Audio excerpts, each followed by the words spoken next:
Oh, all right. Good morning, everybody. Welcome back. Hope everybody's having a good weekend so far. As usual, I said I was gonna be back tomorrow, and then things came up, and I didn't stream yesterday. So sorry about that. Last time on Quantum Break, what did we do? We infiltrated the Paul Serene's island, his mansion gala, and managed to kidnap Dr. Amaral so she can help us fix the time machine. And then in the TV episode, Liam is on the run, and Paul Hatch is getting arrested because they're finding Paul has found out that he was the one who blew up Dr. Kim's lab, and is not happy with that. Martin's plans are coming to fruition, but we don't know what they are yet, so we will find out. So now we continue into Act 4, Part 1, The Bridge.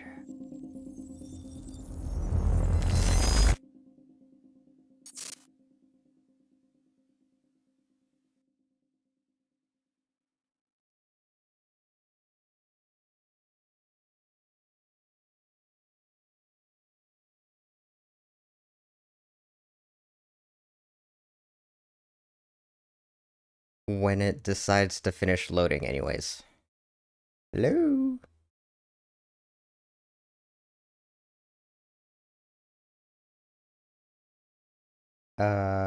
What's going on?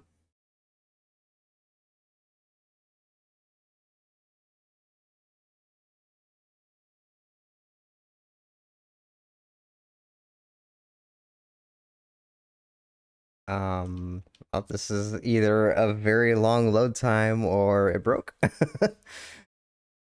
You took the one thing Mr. Serene needed to survive, Dr. Amaral.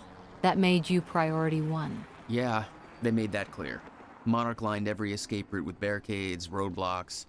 I had to get to the mainland, but I couldn't do it by car. Needed a new plan. All right, let's go. Beth, I think I'm gonna need a ride. The streets are too hot. All right, where do you want me? I'll let you know as soon as I find some higher ground and get a good look at the situation on the bridge. I think it might be a no-go.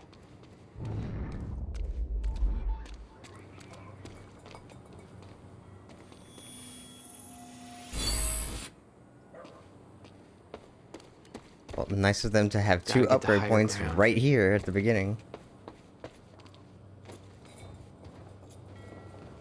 I'm looking at the bridge right now. It's a lot of Monarch. I don't know, maybe you could sneak across? Well, maybe. Or I could pick you up. Let me know. Pretty exposed out here, so try to make it fast. I'll be a lot better when you get me on that boat. Monarch's right on my ass. I'm not exactly making friends out here. How's Dr. Amaral? Still kicking and screaming. How long do you need to get here? That depends. Let me check. Paul. What the actual fuck?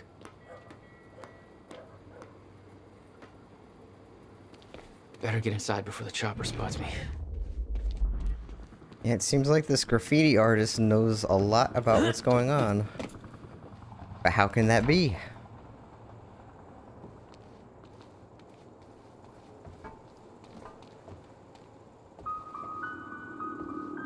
Still there? Yeah, just looking for a viewpoint. I know that jingle. So, we don't know where he is. We can't find him. So we need to look into a replacement.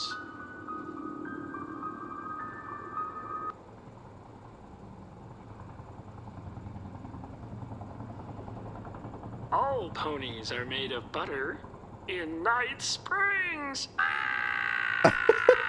There's always lots of the Kratzu things happening in Gitu of Nigat Springs. Thank you. All ponies are made of butter in Night Springs. We know the old dance, the fortunate and the destitute. The haves and the have-nots. Those who dine at the table and those who starve in the street.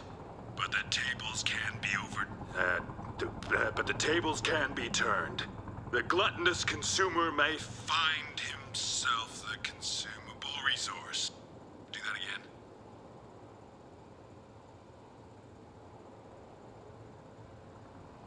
And yet, that is the fate that awaits you in Night Fringe. It's Night Springs. Night Cringe. Springs. Bright Blings. Night Springs. Fright. Whinge. Where did you find this guy? We know the old dance. The fortunate and the destitute. The haves and the have-nots. Those who dine at the table and those who starve in the street, but the tables can be turned. The gluttonous consumer may find himself the consumable resource in Night Springs.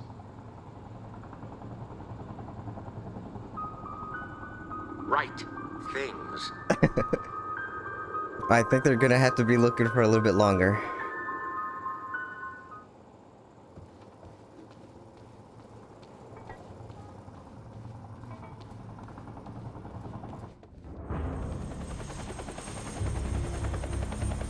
We still have no visual on Joyce or Wilder. Doing another sweep.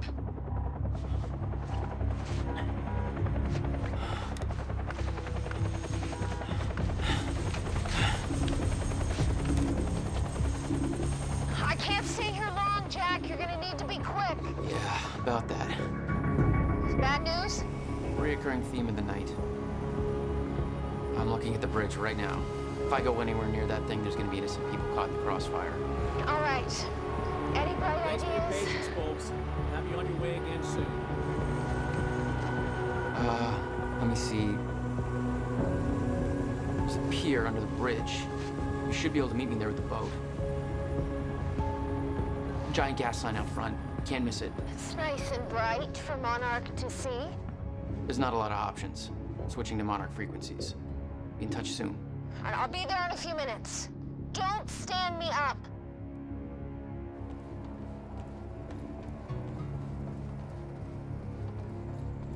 Okay, how are we getting down there?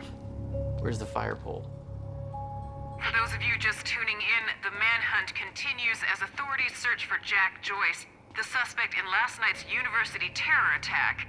Joyce may also have been involved in a firefight at the Monarch Mansion on Gull Island approximately 30 minutes ago.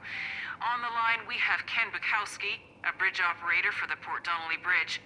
Ken, what can you tell us about the situation out there? Hey, I just want to give a shout out to my little guy. Hey, Ben, hope you're listening.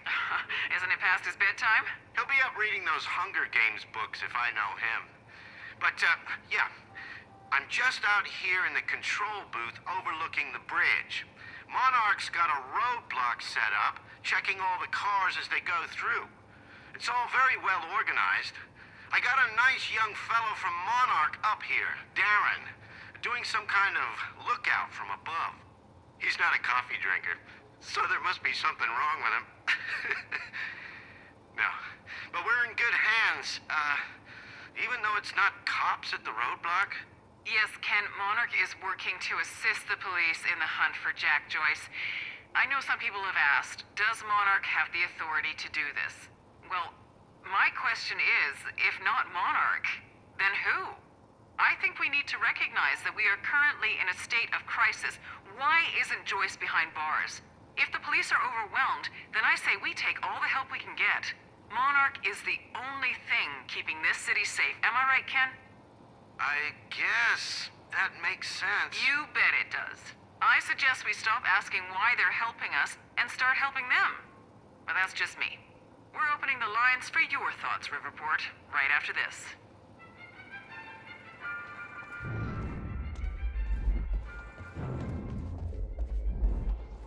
You notice that she just totally glides by. When she asks the rhetorical question if Monarch has the authority to do this, she just totally slides past it.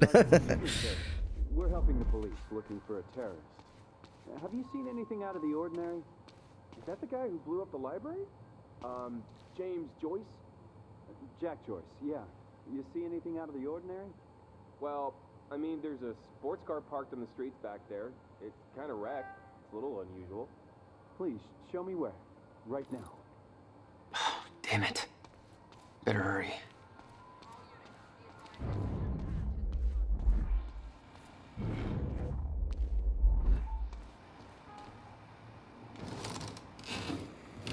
Okay, after I pick up this upgrade, I should probably check and see how many upgrade points I even have. Uh-oh.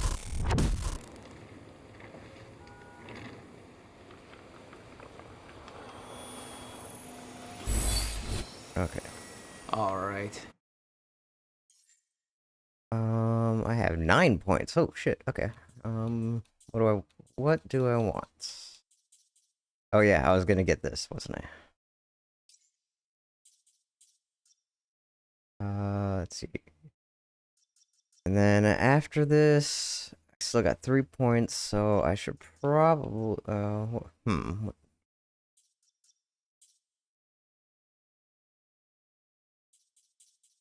I guess time stop? Because, I mean, increased focus and multi-takedown for the time rush isn't really that usable, or isn't really that necessary. Time shield is okay, but, like, the shield breaks down every time you move. It seems to just disappear. So that's not as useful as it could be. So I guess time stop.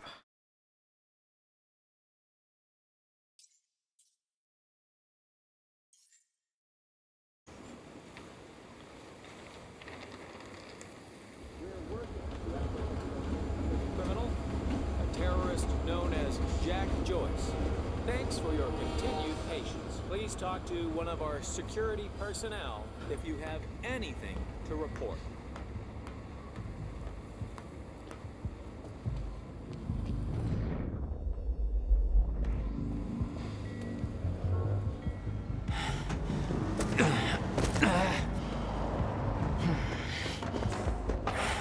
Somebody's sneaking around down there. Hey! I think that's Jack Joyce! Way to be a snitch.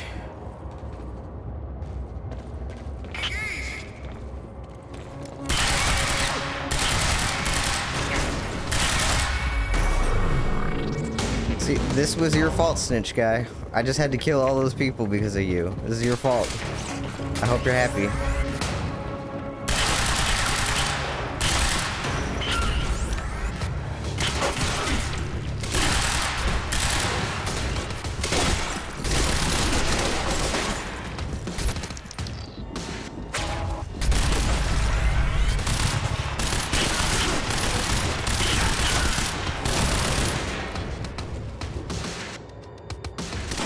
Oh, wow. I'm super out of ammo, huh?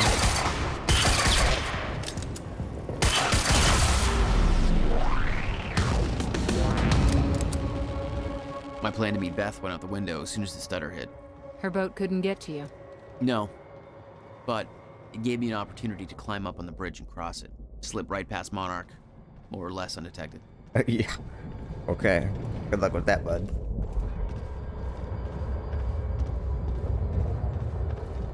Uncle Stu's Lobster Shack. I should get up on that bridge and make my way across it before this stutter ends.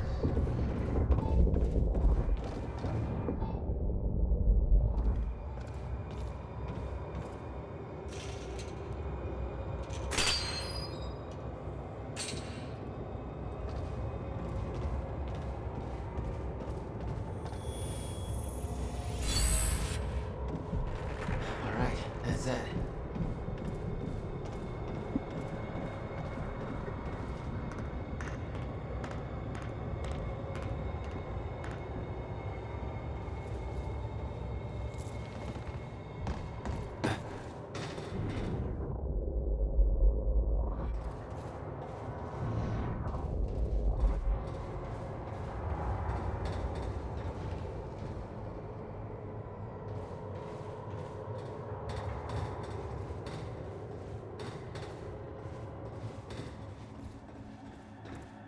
The scene on the bridge was unreal. They weren't cops. They had no authority to do this. But the Monarch PR machine had done its job. Here they were, the heroes protecting everybody. And you were the terrorist. Yeah. Listen, if you see him. Jack Joyce mugshot wanted. Jack Joyce, subject is armed and extremely dangerous. The interviews... Even worse than my passport picture. I'm not the one you should be scared of, guy. Like, the interview voiceover is just so funny because Clarice Ogawa was like one of the people who is orchestrating all of this. And she's just like talking with Jack about it like it's like she had no part of it, or she's like a third party and just a total observer. Just watch yourself. Just be patient, folks. Monarch field orders update Martin Hatch. All field operatives be advised that Martin Hatch is now considered a compromised asset. All orders and instructions from him, new or existing, have been rendered invalid and have been countermanded. Please contact your supervisor for further information as required. Hatch is responsible for the destruction of vital medical supplies involved in the deaths of numerous Monarch personnel and may be collaborating with Jack Joyce. The investigation is ongoing, but Martin Hatch is to be detained with maximum force if encountered. If he cannot be captured, he should be considered a priority target who should under no circumstances be allowed to escape. Take no chances. He is considered to be extremely dangerous. Goddamn Mickey Mouse detail. Ridiculous.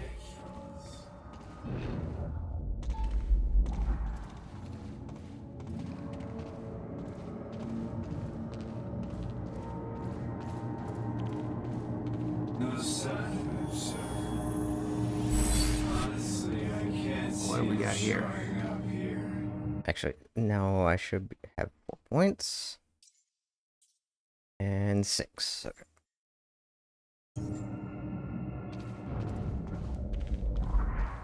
Super cool, man.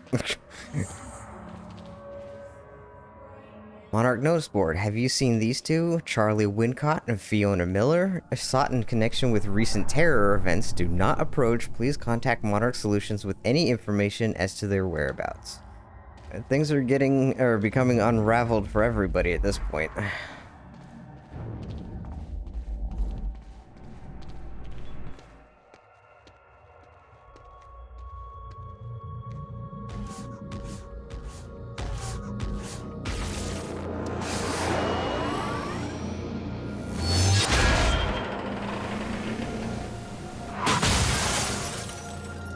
I guess we're not going back that way. Okay, hang on. I need ammo.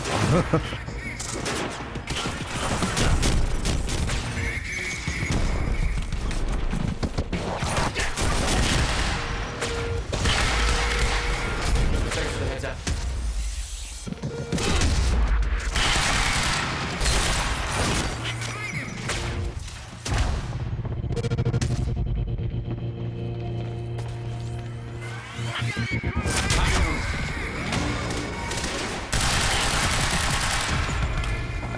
Now I can deal with this guy.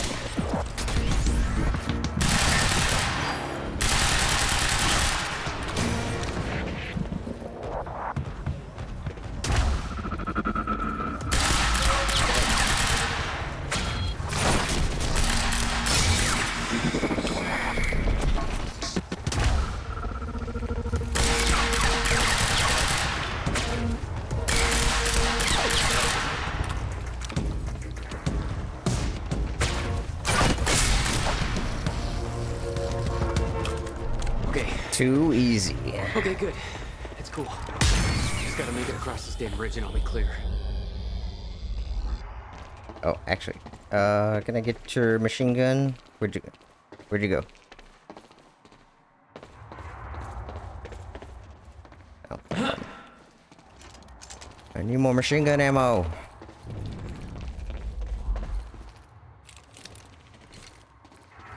Yeah, whatever.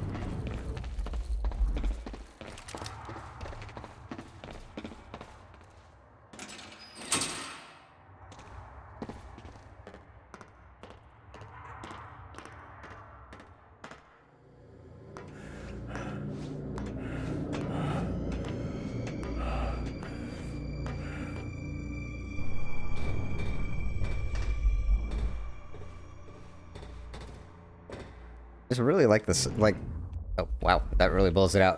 I like the star effect during the stutters. I think that's pretty cool.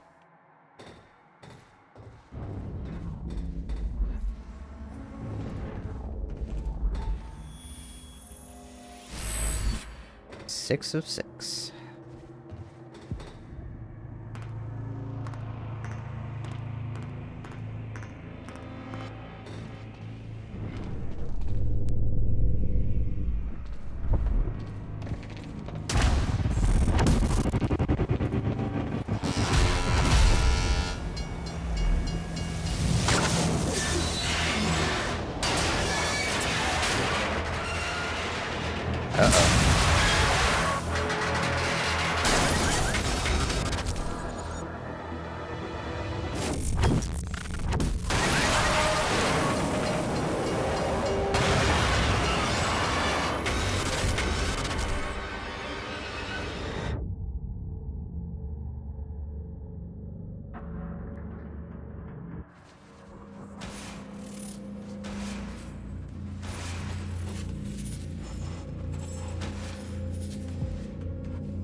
This is so bad. That's an understatement. I knew I'd be dead if the stutter collapsed while I was in the frozen crash. I had to reach solid ground, and the deck of the cargo ship was my best bet. Just had to find a way down.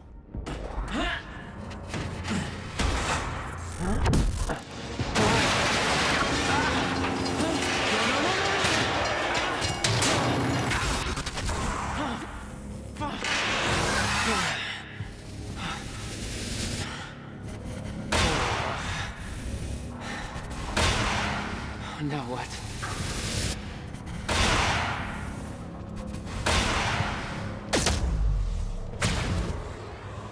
Frozen crash was a mess. Somehow, I had to find my way across, hope for the best. Kind of reminds me of Alan Wake. Was it the Writer DLC or the like where you have to open up the words and then you climb up a spiral? Oh, that was probably a really bad idea. Movement mechanics don't work like that. Okay. Frozen crash was a mess. Somehow, I had to find my way across, hope for the best.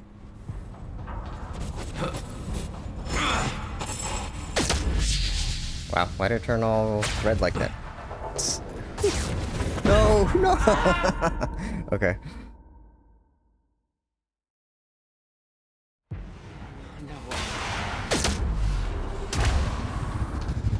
Frozen crash was a mess. Somehow, I had to find my way across, hope for the best.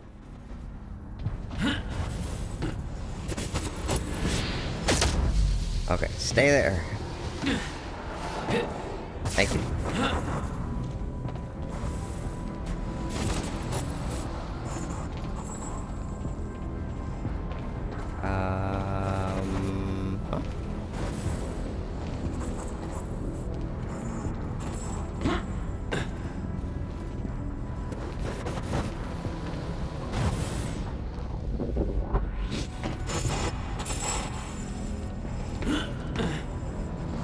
Oh, okay.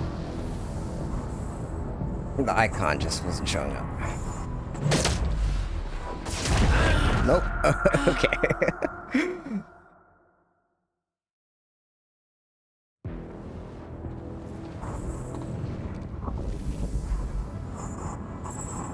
Stay. I kept heading downwards, towards the cargo ship.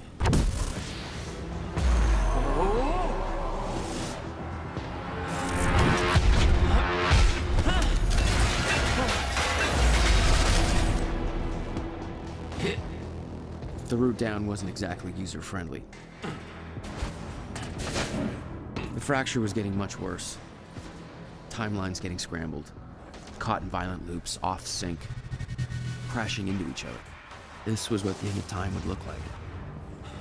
Everything was broken, in chaos, frozen, and no one would know. Come on, come on, come on.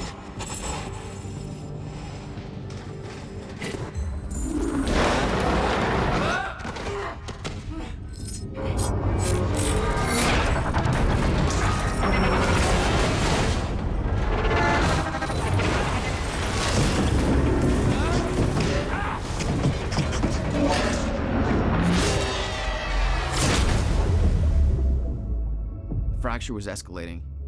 Objects were moving out of time, out of order, entire timelines overlapping. And it was gonna get worse, unless we could stop it. You don't understand the power you're wielding. You need to hand this technology over to Monarch. I've prepared for what happens next. You say you're prepared, but no part of this plan of yours involves stopping it from happening. Even if I fix William's machine, what could you possibly hope to achieve? The end of time is coming. There's no way to— Hey! This isn't a debate. I just watched a ship fast forward through a fucking bridge. Time is running out, and the fracture's getting worse by the minute. And it cannot be stopped. Paul has been to the end of time. He's witnessed it firsthand. Can't you see? We prepared for what's next out of necessity. Your research is based on work by William Joyce. You respected him. He knew that the fracture would occur, but he also knew that it could be fixed. Will built a way to stop the fracture. This. The countermeasure. We're traveling to the past to retrieve it. You can help us get there faster. Or you can agree to disagree.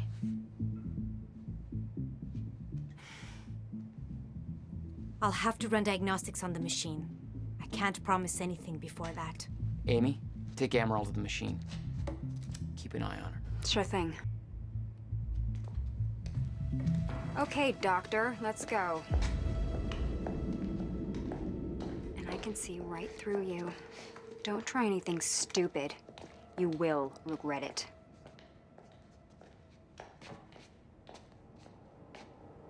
So they kind of just skipped over how the Jack? boat got got back here downstairs, we have to talk during the fracture or during the big stutter. Okay, what's up? It's about the plan. If Amaral gets the machine working... We go back to yesterday and undo all of this. Listen. In the video Will left for me, he said the countermeasure was stolen from his workshop on July 4th, 2010. He also said I took it. Maybe I did, Jack. We have a time machine. You're saying we go to 2010. We steal it. If Will was right, that would mean it wouldn't be a change. We take the countermeasure, bring it to the present, fix the fracture, save the world. Okay. Explain to me why that's a better plan than just going back to yesterday and preventing all this from happening in the first place. Because I'm afraid that based on what I know about time travel, we can't change anything. The past has already happened. We can't change it. But my way, we don't have to. Yeah, I don't know. I mean, my plan still feels simpler. Let's just get the machine working. Beth's 2010 plan. Beth's charts and plans for the plan to travel to 2010 and steal the countermeasure. Of course, it's all out of focus. How long until time ends? Fixed time machine. Amaral. Travel to 2010. Retrieve countermeasure. Workshop. Maybe. Return to 2016. Post-university incident. How much longer? Use countermeasure to fix the fracture. Amaral.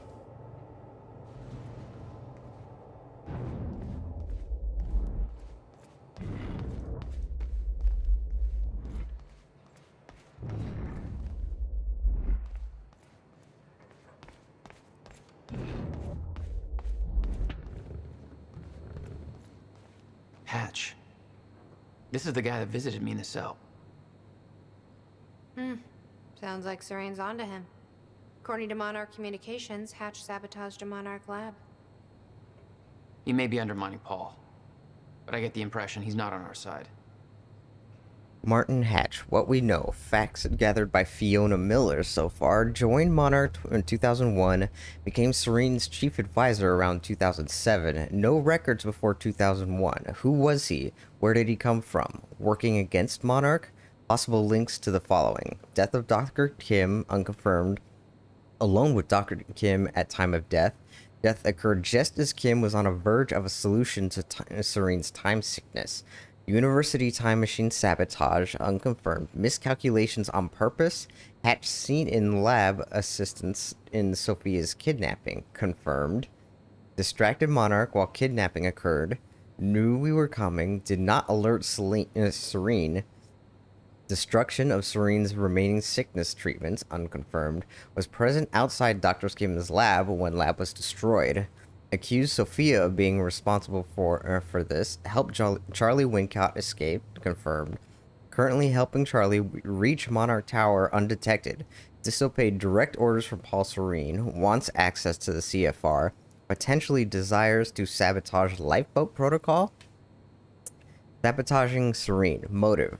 Secretly assuring Serene's downfall. Wants to take over Monarch. Why? Sabotaging Monarch's survival plan from within. No possible reason for this. Doesn't believe countermeasure could stop Fracture. Not a potential ally. Works for Monarch, therefore believes end of time is inevitable. Then why attempt to sabotage lifeboat protocol? Indeed. Hello, Riverport. Well, it's been a rough night for us. The collision at the Port Donnelly Bridge that has claimed multiple lives is still being investigated.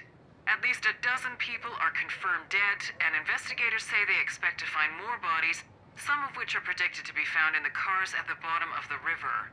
The cause of the accident remains unclear. Adding to the confusion are conflicting reports from shipboard personnel and those on dry land. The captain of the cargo ship insists that the bridge was up and the route was clear. However, some people shoreside claim the cargo ship was approaching the bridge at high speed, despite the bridge having not yet been raised. Others express surprise at the ship's presence, claiming that they do not see its approach at all. The investigation is still ongoing. We'll keep you posted. Now, obviously, this disaster will affect us in more ways than one. With the Port Donnelly Bridge out of commission, heavy congestion is expected on the other routes across the river, and we now have reports coming in of multiple car crashes all over Riverport. So you will want to reserve enough time for your trip today if you're traveling by car. Stay safe out there. Hopefully we can all get back to normal soon.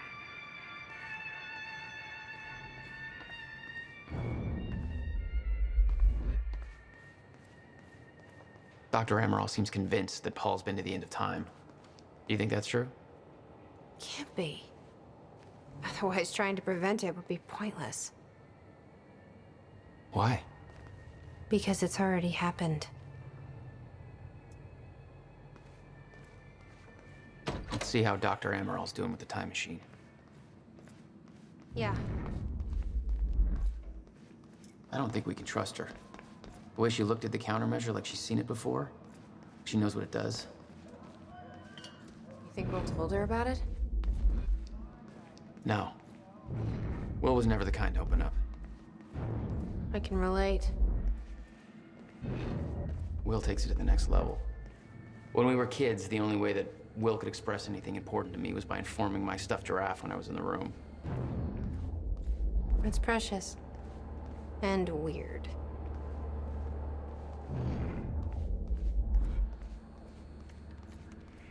Did she find anything? I'm not sure. I'll go check.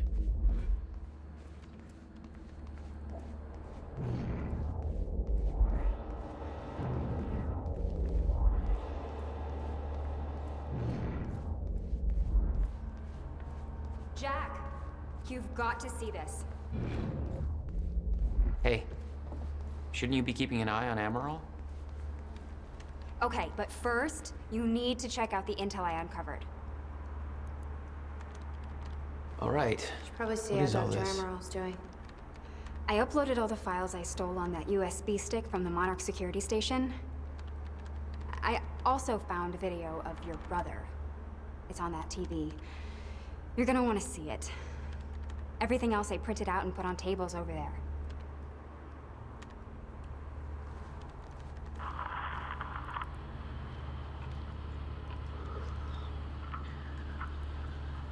Okay. The date is... It's February 28th, Jesus, Will. 1999. William Joyce. 1999. After months First experiment. arduous work, my machine is finally ready for human testing. Ready is defined by me, since ready is obviously a relative term when you're dealing with the deformation of the chronon field and recreating of black holes' mass density by tangent. Okay, in short summary, I built a time machine, and it works. I'm gonna prove it, or die. Okay, just need to make some final preparations. When I enter the machine, I will travel clockwise around the corridor. Okay. Core is active. Chronon levels are stable. Travel clockwise around the corridor, exiting back into the same location in the near future. Oh. This clock is set to my watch. Now, when I exit the machine, there should be a significant difference in time between my watch and the clock in this room. Corridor is locked in place. Okay, setting the date to 5 minutes to the future for the first test. Now, admittedly, traveling to the past would be much more impressive, but I can travel backwards in time only as far as the first activation of the machine's core, which is, well, now. Okay, machine's ready. Monitor is stable. What I'm about to do is gonna change the very fabric of I don't remember.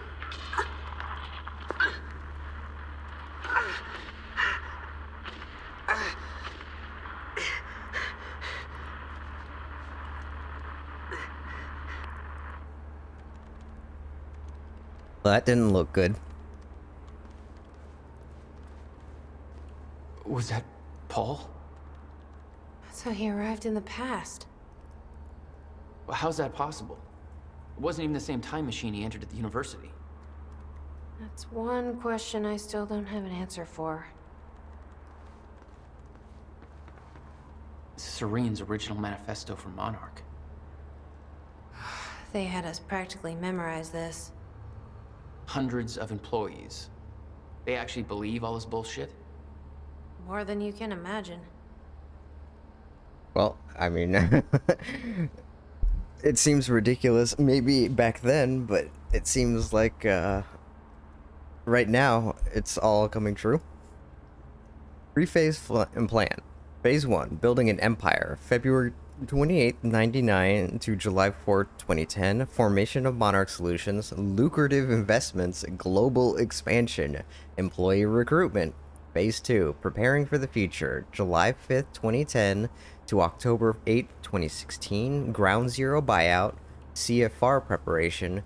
Chronon tech development. Militarization. Phase 3, lifeboat protocol. October 9th, 2016 to the end of time. Time machine core heist. Chronon tech rollout. Remove threats to lifeboat protocol. Initiate lifeboat protocol. Monarch Mission Statement 99 by Paul Serene. Limited distribution for approved employees only. I have seen the path ahead. I know it will be hard. I have founded Monarch Solutions to bring together those who will walk it with me.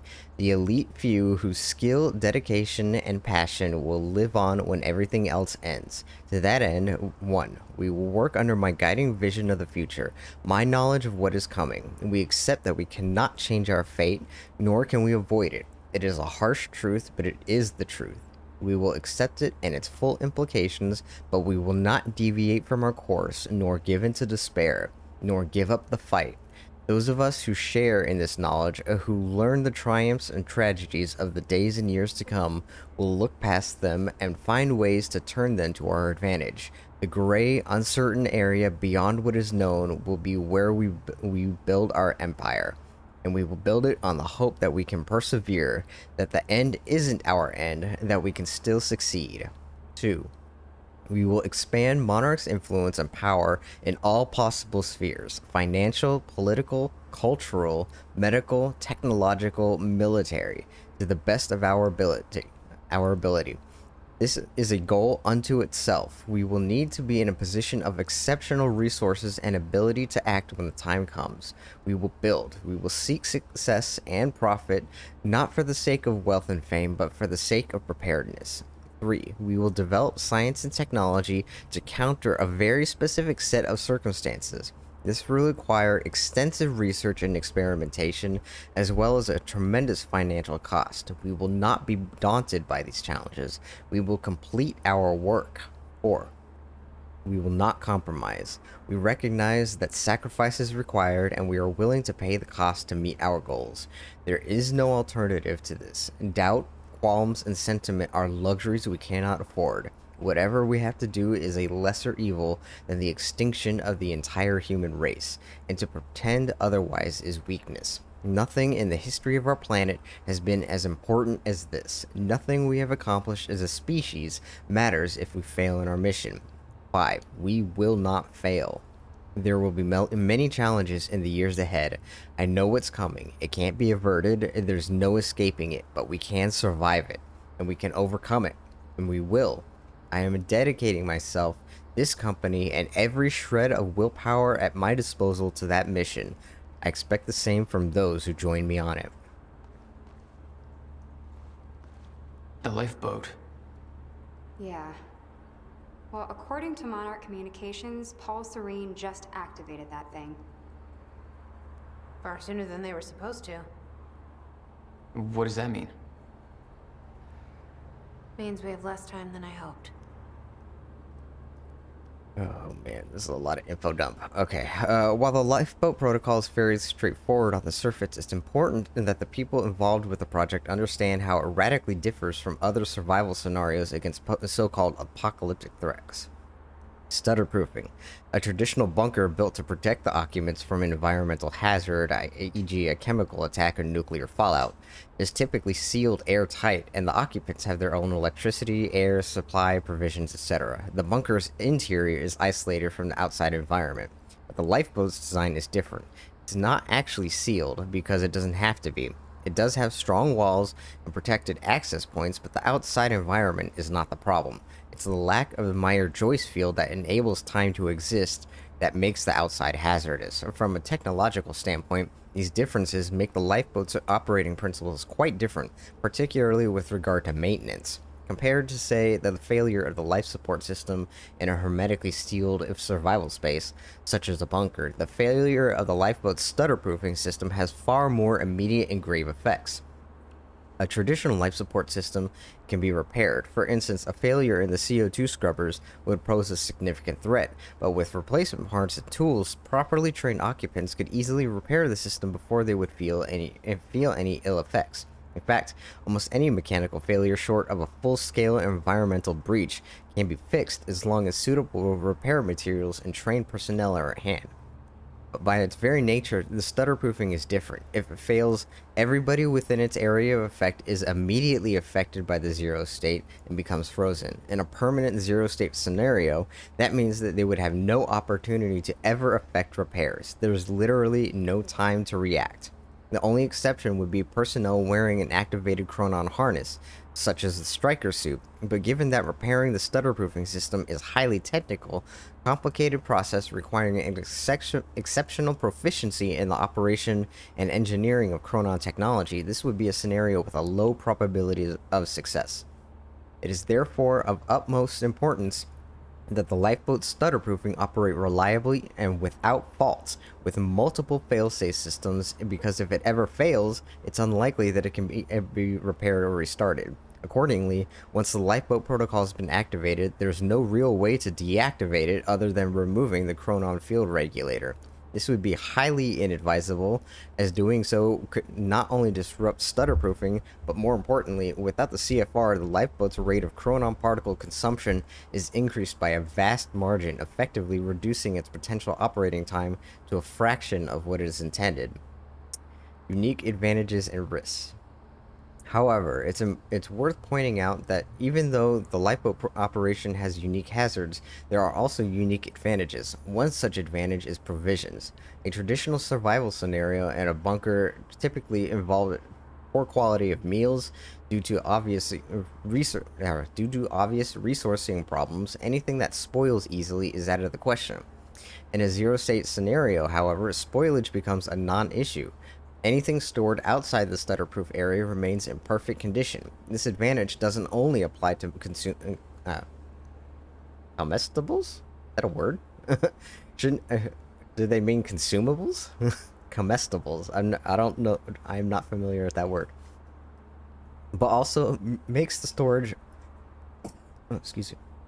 But also makes the storage of medicine, volatile chemicals, and other similar articles far less of a problem than it otherwise would be. In fact, given the fact that the city of Riverport is vast compared to the relatively small number of people residing in the lifeboat, in theory, Monarch operatives could venture outside the lifeboat in chronon harnesses and actually enjoy freshly cooked meals simply by entering a restaurant and finding the ready-made dishes that have been prepared. Remove them from the zero state into a stutterproofed area and enjoy them as hot and delicious as if they had been just been prepared, which in fact they of course would be. To be clear, this is not a recommended activity, as it would be foolish waste of resources to go after individual meals like that. The above scenario is mentioned here merely to illustrate the point. Even though the lifeboat has been designed to operate for decades of subjective time, it doesn't actually need provisions for that long. If the lifeboat's own reserves start to run low, a well-planned supply run into the city could easily result in a great deal of perfectly preserved supplies. Another advantage is that while the situation outside the lifeboat would be dire, people frozen in the zero state would not actually be dead. If a solution is found to the end of time scenario, everybody would resume their everyday lives, most likely with no awareness of time ever having stopped. However, it's hard to know what the exact psychological impact of that knowledge on lifeboat personnel would be. There's a real concern that the pressure of knowing that they have sole responsibility for the survival of the human race, and that there are billions of people outside the walls of the lifeboat, helpless and unaware, frozen eternally in that last moment, may prove to be crushing for some.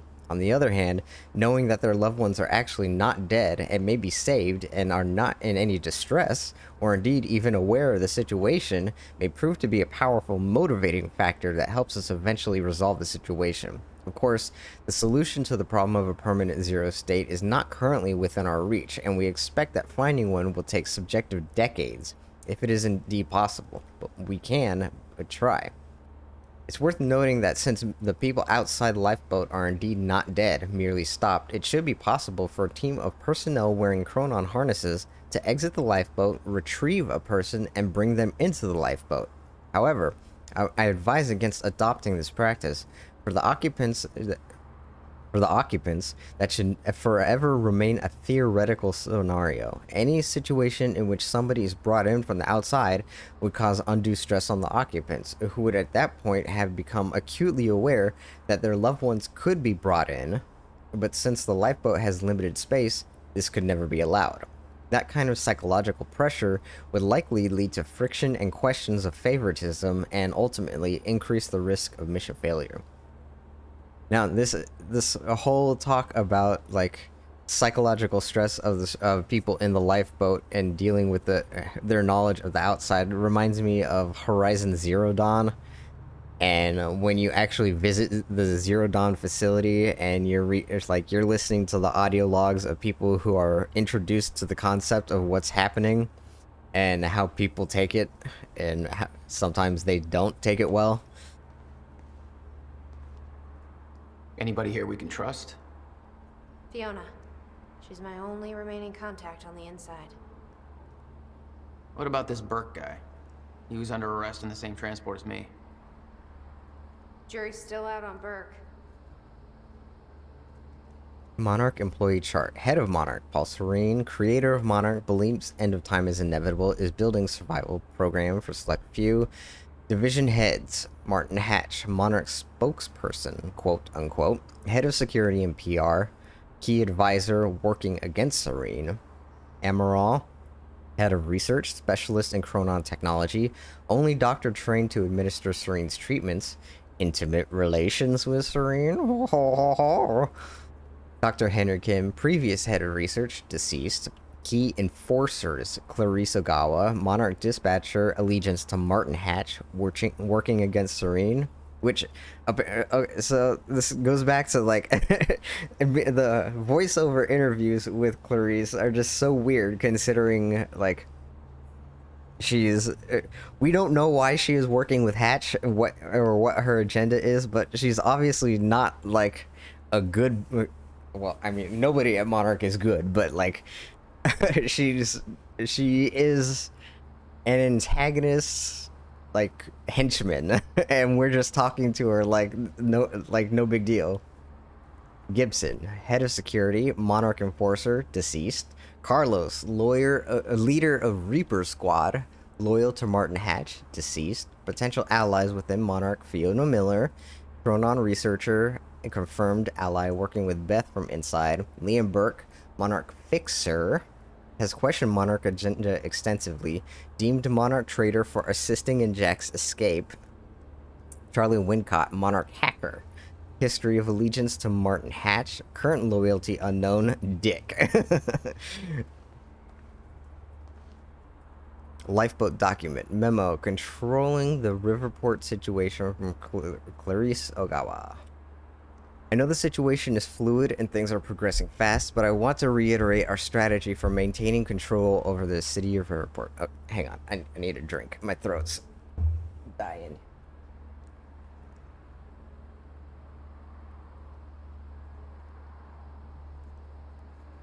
Okay. As you all know, we can't actually directly control the city. We don't have the manpower and we don't have the actual authority. It's therefore vital that we maintain a good relationship with the media and the local authorities and have them do much of the heavy lifting for us. Ideally, everything we do should be either undertaken by the authorities under our discreet direction, or in cases where we take action ourselves backed by the powers that be, creating the illusion that Monarch Solutions is working in cooperation with the legal authorities. Make no mistake. Although we've been successful thus far, the situation is not stable and it can change quickly. If key parties in the city lose confidence in us and our ability to handle the crisis, our control will erode very quickly. Therefore, we must nurture this relationship even as we conduct our own operations, some of which involve considerable troop mobilization and combat action.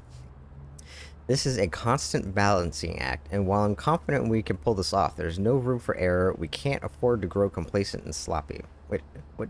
Is there a date on this? There's no date. Okay. Fortunately, we are well prepared for this contingency. Long before we reach this point, we established a good rapport with the mayor, Riverport PD, and other major authorities within Riverport, as well as most of the important media outlets. Our strategy is twofold. 1. Maintain control. The big C word. It's imperative that we ensure that the city's various power structures remain under our control. This means maintaining a close relationship with numerous individuals and organizations, as well as manipulating the information at their disposal. While Charlie Wincott is unfortunately no longer working on this project due to unforeseen complications, he has set up powerful tools and procedures for scrubbing the internet and identifying and locating problematic situations and individuals. We're stationing people in key locations and maintaining control, often under the guise of advisors and consultants to people in power. They're ready to step in as required. Anybody working in these roles needs to be proactive and project a constant aura of helpful authority and dependability. Diplomacy is the order of the day, people. That's vital for maintaining certain fictions, such as Jack Joyce's culpability in the events at the university, etc. Minimize conflict.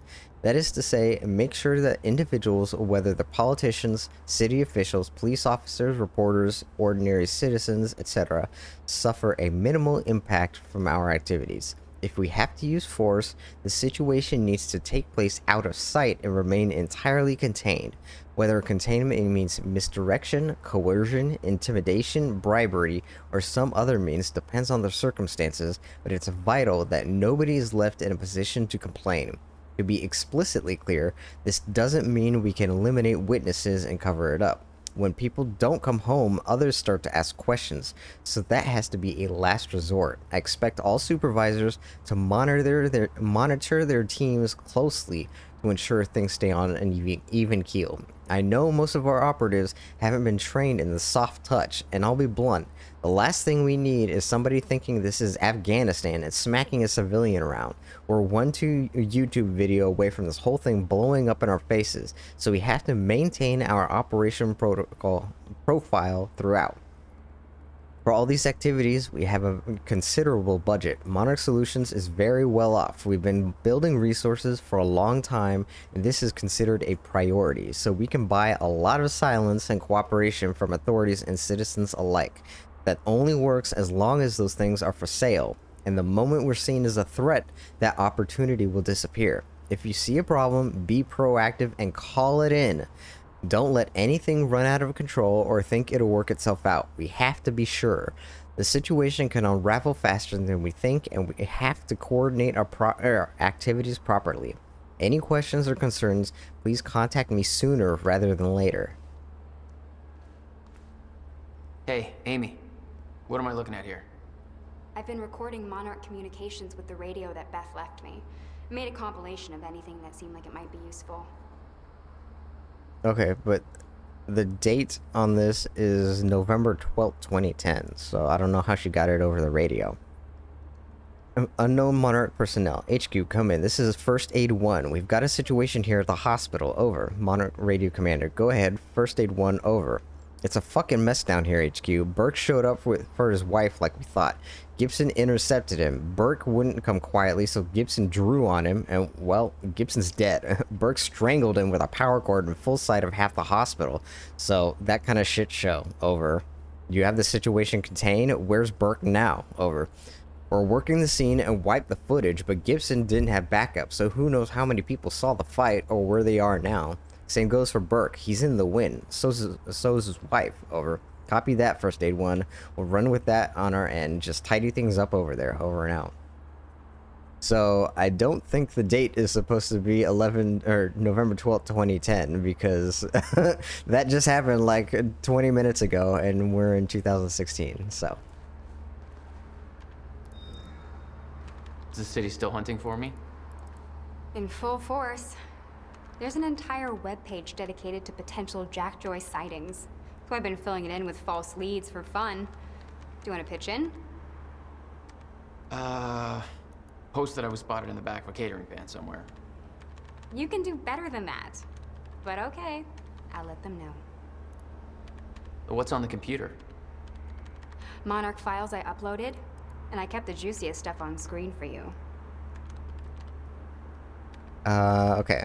From Sophia Amaral to Manuel Peretta. Dream Journal 5. Dr. Peretta, I'm attaching Paul Serene's most recent entry in his dream journal. I'm growing increasingly concerned with the meaning behind these dreams, but I need a second opinion. I can treat Paul's sickness, really. As far as I can determine, the Chronon Syndrome is more a metaphysical condition than an actual medical issue. But I'm a physicist. I'm very much out of my depth with all this. This exercise was meant to help alleviate stress to ease Paul's symptoms, but so far it has resulted in the opposite. Time is of the essence. His condition is growing worse by the day. To Sophia from Paul, date 2013. Wait, okay. My 5th entry. I recall moving through a wheat field that once belonged to my grandparents. I pressed the wheat stalks to the side with my hands, softly sifting through them at first, but as I pressed forward, the stalks began to warp and curl around my arms, providing a resistance to my every move. The entire field began to solidify into an unbreakable material with my body entangled in the mess. I desperately tried to pull myself free, but every movement led to a burning sensation. The world desaturated. Time stopped. I heard the unmistakable sound of my greatest fear approaching. Shifters. They emerged from all sides, surrounding me. I looked into the distance and saw a blurry figure approaching. He tried to yell, but the words wouldn't escape his throat, instead transforming into an endless shriek pulsing through my ears. His every movement and sound transformed into an agonizing discomfort all throughout my body until it became completely unbearable. The pain trumped logic. I needed to make it stop. I needed to make it all stop. I grew violent, blindly lashing out at the figure, tearing it apart. I needed to destroy the source of motion and sound that caused me such discomfort. The pain stopped as I took the figure's life, and as he died, his identity became clear. It was me. I had become the very threat I once feared, but I did not fear anymore. I felt something very clear, very pure. I turned around to discover Jack behind me. He didn't move, but I could somehow understand his intent. He welcomed me. Every misunderstanding, all the pain we had caused one another was forgotten. We were part of a higher consciousness. I heard a voice behind me. Dr. Kim. He joined us. He told me that time was once the fire in which we burned. He told me we would burn no more.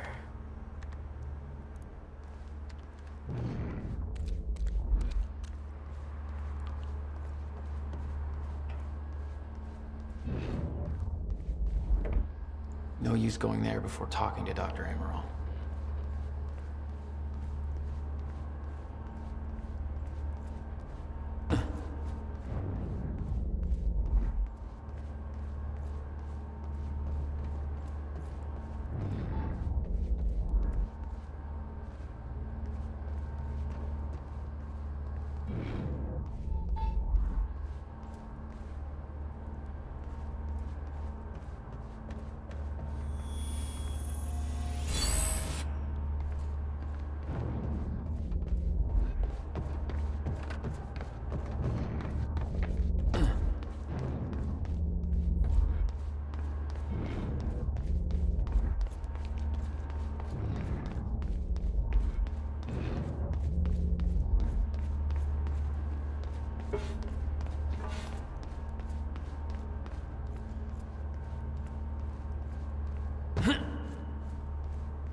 How's it look? The problem is quite simple, really. The power relay is down. You'll need to find a way to reset it up. There, where the light is. I'll lower the ladder for you. What happened to the power relay? A power surge occurred at 7 a.m. this morning, when the machine was activated. 7 a.m.? That's hours before we even got here.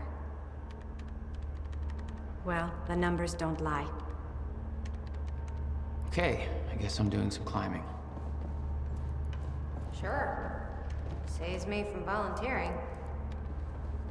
So somebody used the machine this morning. And remember there was a cab outside when we first got here?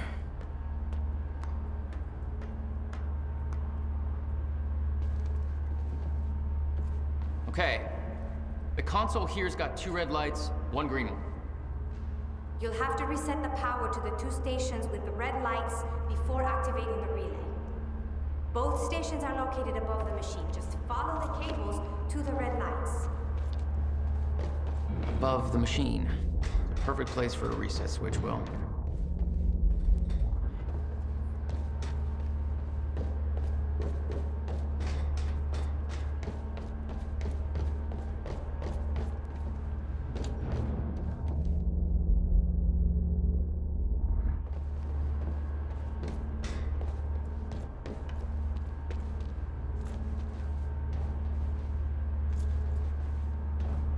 Yeah, you gotta admit this thing's pretty fucking jank. Okay, the first red light is now green. Good. 1 more to go. I'm not sure if you can reach the second one that way. reach the other side of the machine.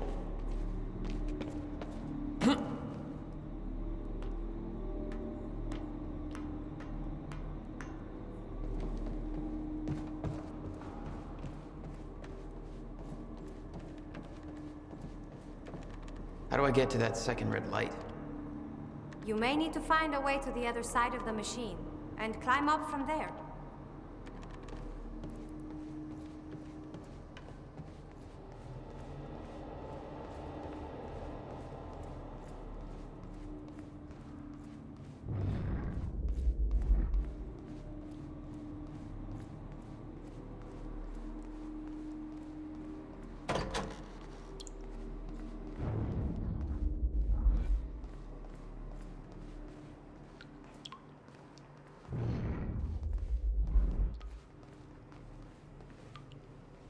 You've got to be kidding me. What is it? This is all my stuff from our family home. Kept everything. Guess you thought you might come back.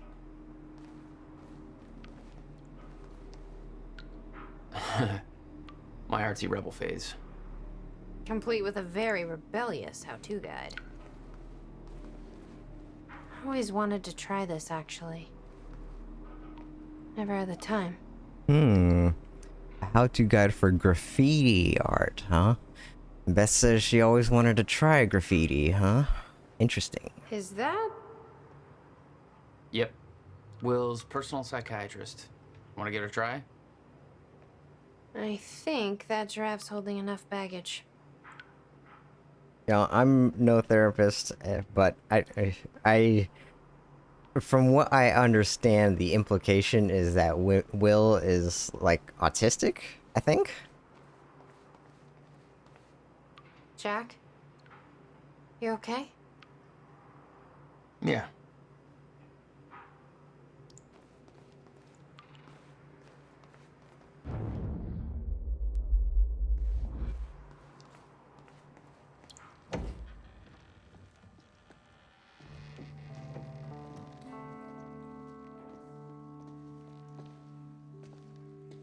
What's wrong?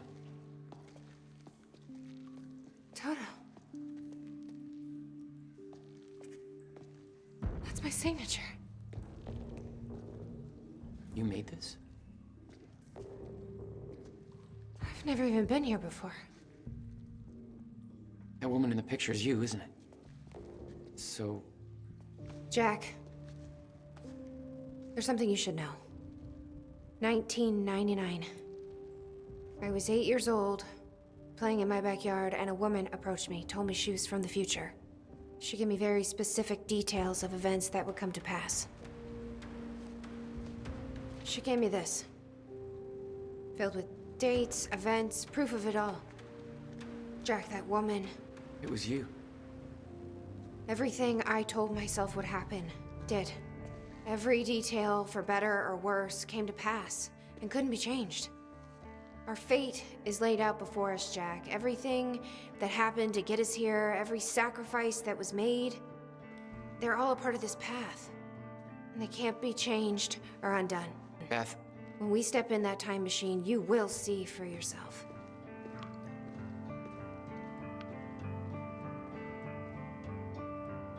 We got some major shit going down. If you're that sure about how all this works, we can try it your way. It's her. She's the one who's been painting all over the city. Jesus.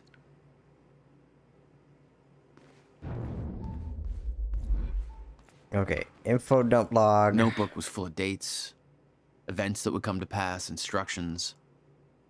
Her entire existence was formed out of those pages. Okay, this one's a long one, and there's one thing in here that I think was kind of ill-advised. You'll understand when I get to it, but okay. Beth's notebook. I know that this encounter will be a lot to take in. After all, it's not every day you meet your future self. I tell you that you need to keep this all a secret, but I know you won't listen. You'll learn that lesson the hard way. The next few years won't be easy for you. Nobody you know is ever going to understand what you're going through. Those closest to you will try to change you, convince you that you're losing your mind. You're not. You are special. You've been chosen to do something amazing. Know that your struggles will all be worth it in the end because you have a purpose. You're going to save the world. How do I know? I've been through this all before, and I'm going to prove it. Below you will find a list of events that will come to pass in the future. They cannot be changed or undone. It will take time for you to accept this, but eventually you will learn to use this knowledge to your advantage. You will be prepared for what is coming. October 3rd, 2000. Derek Stevenson has been bullying you for months. On October 3rd, you will push him down the staircase at school. You'll do everything in your power to resist this, partly to avoid the consequences, partly to prove this book wrong, but the terrible things he will say in that moment will be too much for you to handle. He'll pretend to cry, claim that you gave him a concussion, and he'll take all the blame. You'll be transferred to another school. You'll hope things will get better. They won't. It's going to be a difficult year. Whenever you feel helpless, just remember this book. You are special.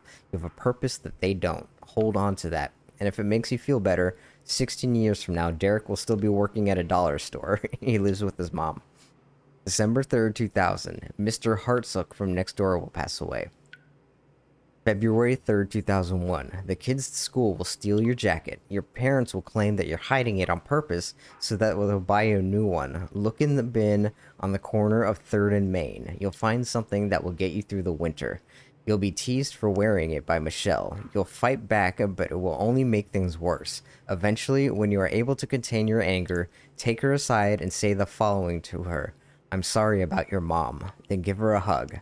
She will push you away, and she will look incredibly confused and vulnerable, but she will never tease you again. April 24, 2001. Erica, your best friend, will break her arm. Having read this, you will do everything in your power to prevent this. The actions you take to avoid this from happening will only make it so. This is the first time you will truly witness that your fate is already determined. It cannot be changed.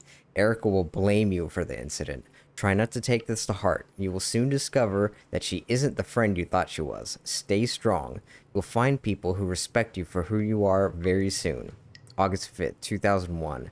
You will take the night bus home. There will only be one other passenger on the board, a scruffy-looking kid with a black eye. His name is Jack Joyce. Remember his face. He's going to become important down the line. September 11th, 2001. Yeah. This is the one that will change you. An event will occur that will devastate the entire nation. An act of terrorism will cause the World Trade Centers to collapse. Thousands will die. I won't go into further detail because the more you know, the more painful it will become when you are unable to prevent it. And you will try to prevent it. You will fail.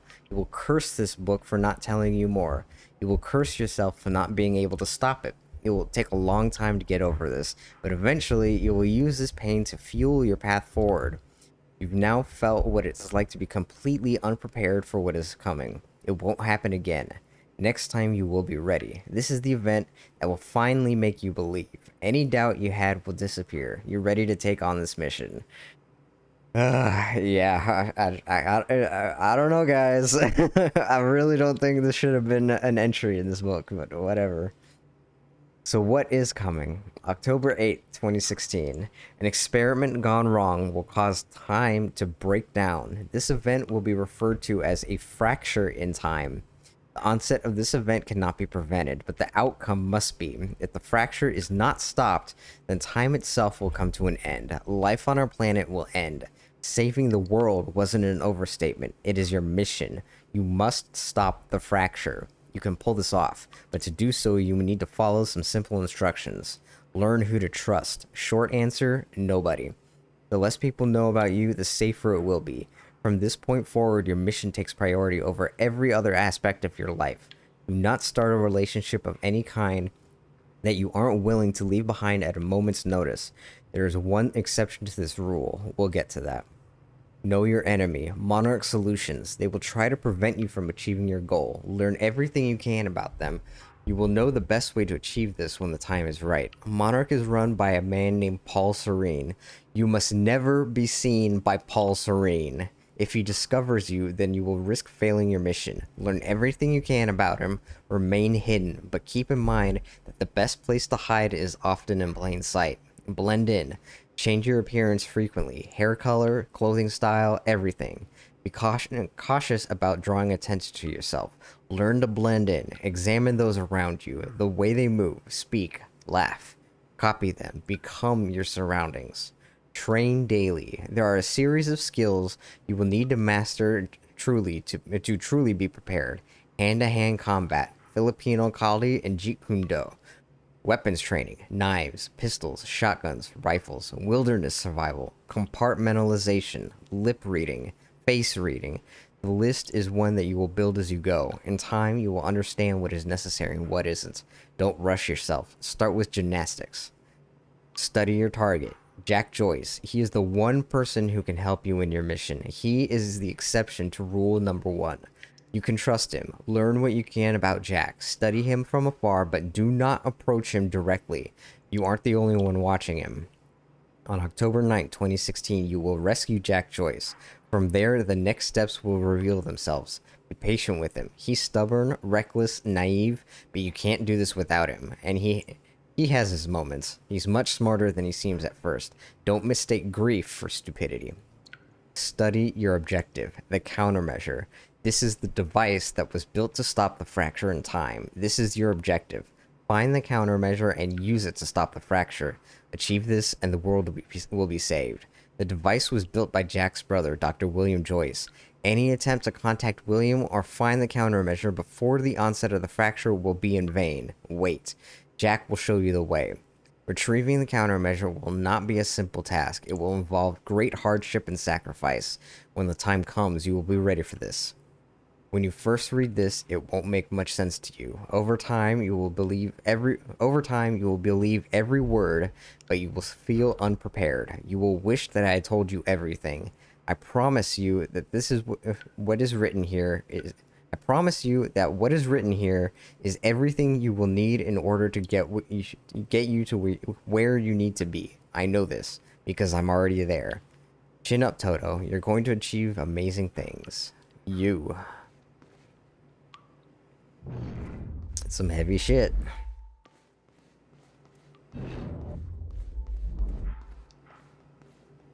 I hope you don't mind. I just read through your diary.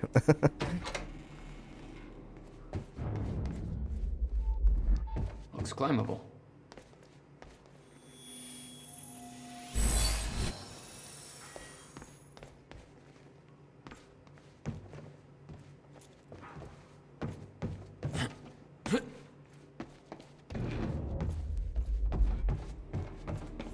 Why the hell would your brother put maintenance controls way up there? That's exactly the kind of question that never would have entered. Oh my god. Of course. Shit. I'm still getting used to that. Don't expect to.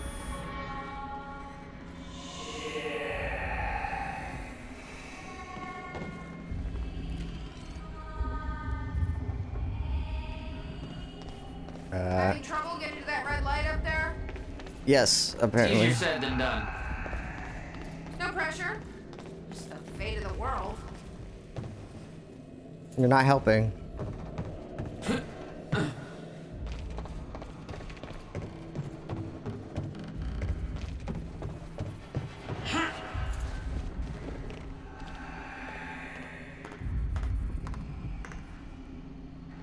Okay, don't fuck this up. Thank you. I guess you're All right, all lights are green. I'm not sure if you even still use his number.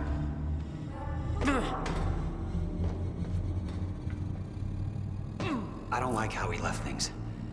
I've been under a lot of pressure. There's some things I should tell you. I'd like to make it right. Just call me, okay? Please. Aww. Jack. Hi. It's Will. I guess you're in Thailand by now. I'm not sure if you even still use his number. Wait, I missed one of the Chronon sources, didn't I?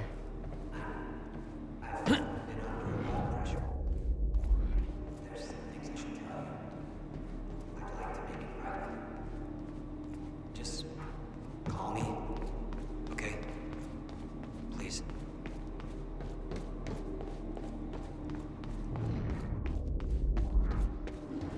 Feel like I should probably check up there for the last Chronon, because I can't remember where it is. But it seems like an area where it might be.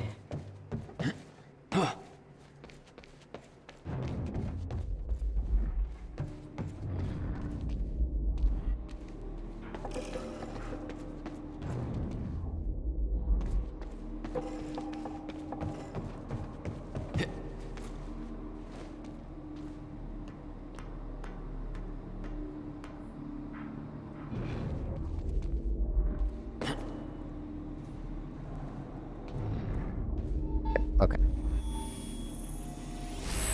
Cool.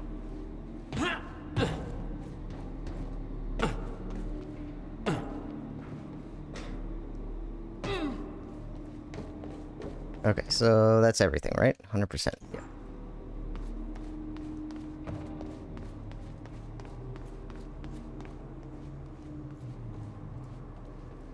All right, let's get this party started. Oh, oops.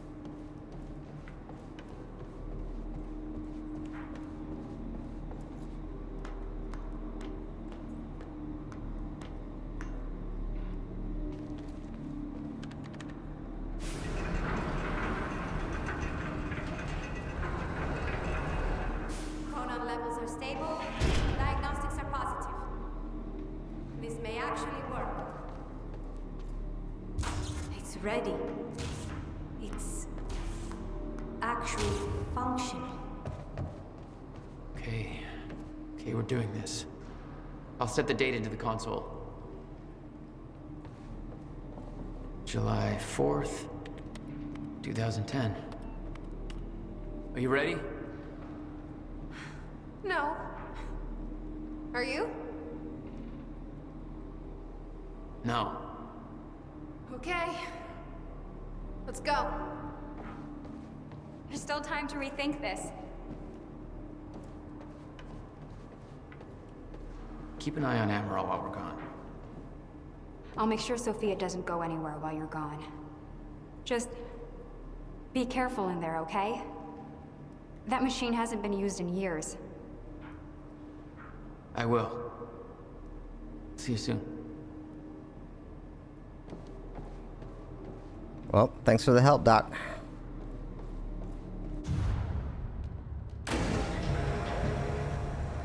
This is it. There's no turning back. Hey, wait, wait!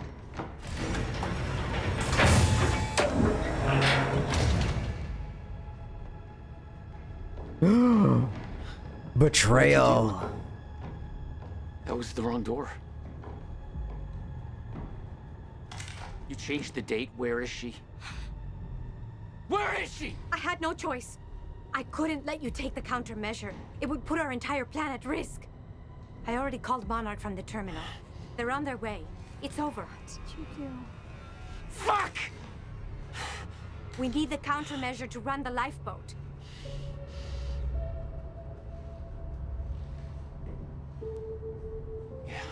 Okay.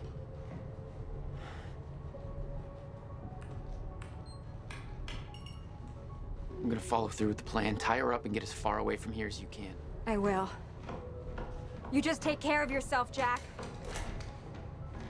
Okay? Yeah, so why doesn't Beth notice that she's going in the corridor the wrong way in the first place?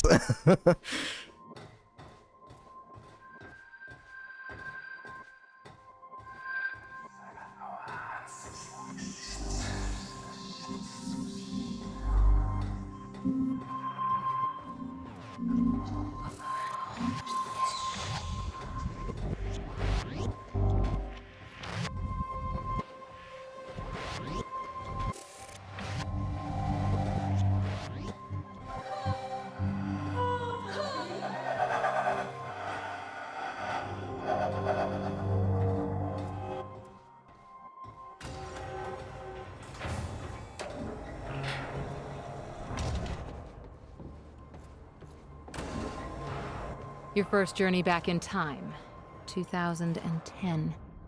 This is where our notes get hazy. You know how it ended.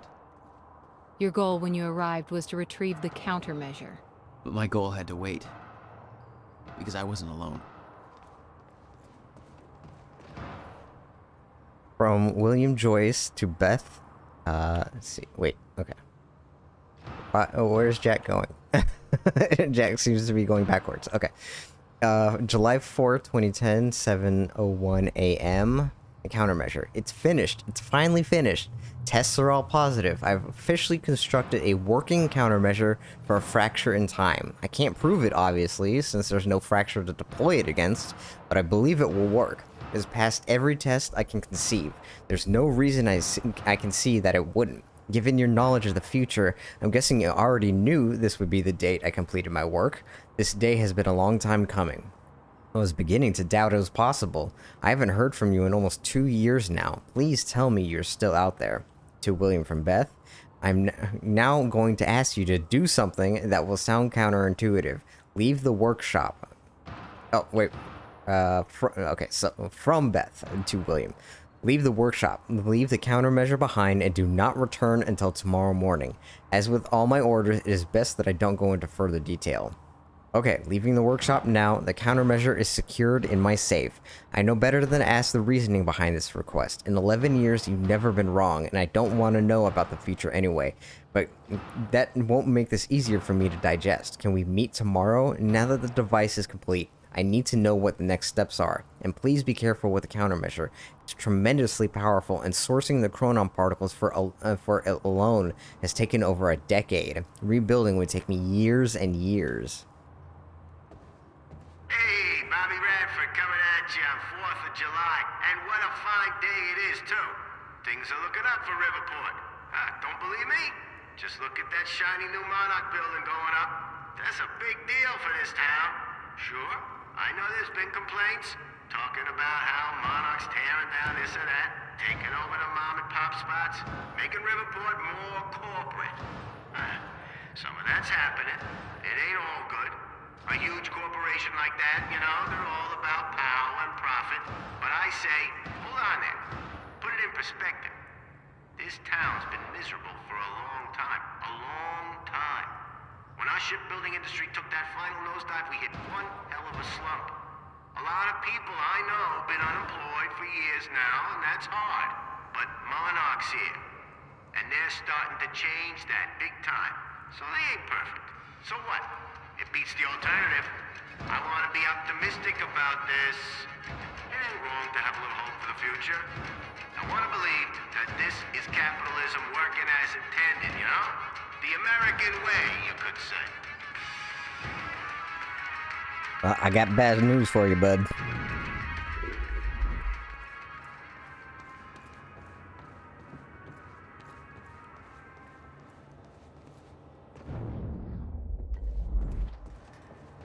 What's going on here? Since when did Will run a graffiti workshop?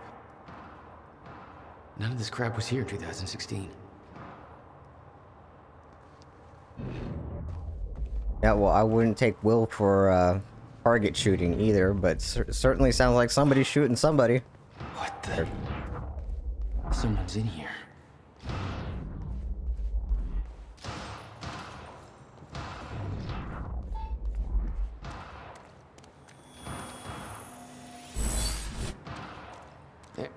Who the hell is that? The fuck are they shooting at?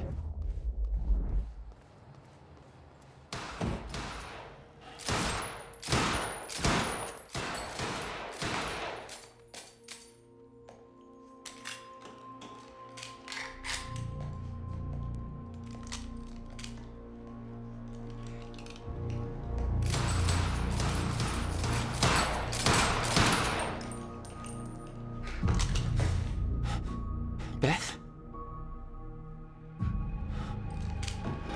It's me. Hey. What happened to you?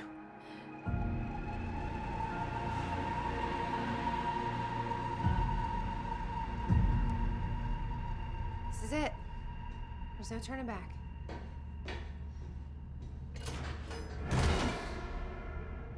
Jack?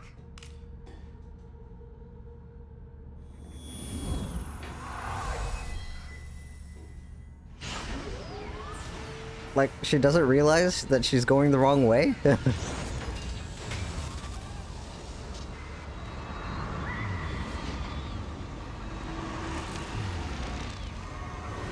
Dr. Emerald sent me to the future. I fought for months trying to find a way to get back. I wasn't the only one.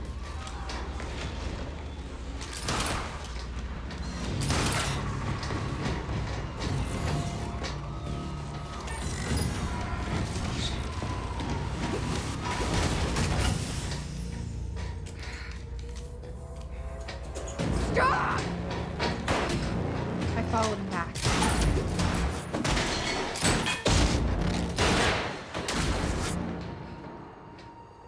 He set William's machine to 1999. The first possible exit point. Don't shoot! Don't shoot! Don't shoot! It's okay. Hey, it's okay. It's okay. I'm on your side. Who are you? I'm Beth Wilder. There's some things you need to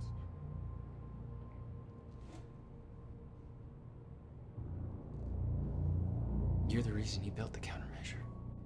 And you've been here ever since. 11 years. Why? Why didn't you come back? We should get ready.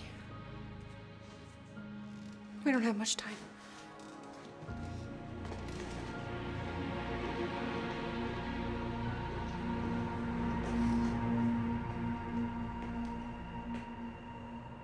Things aren't so good for Beth now. She had changed.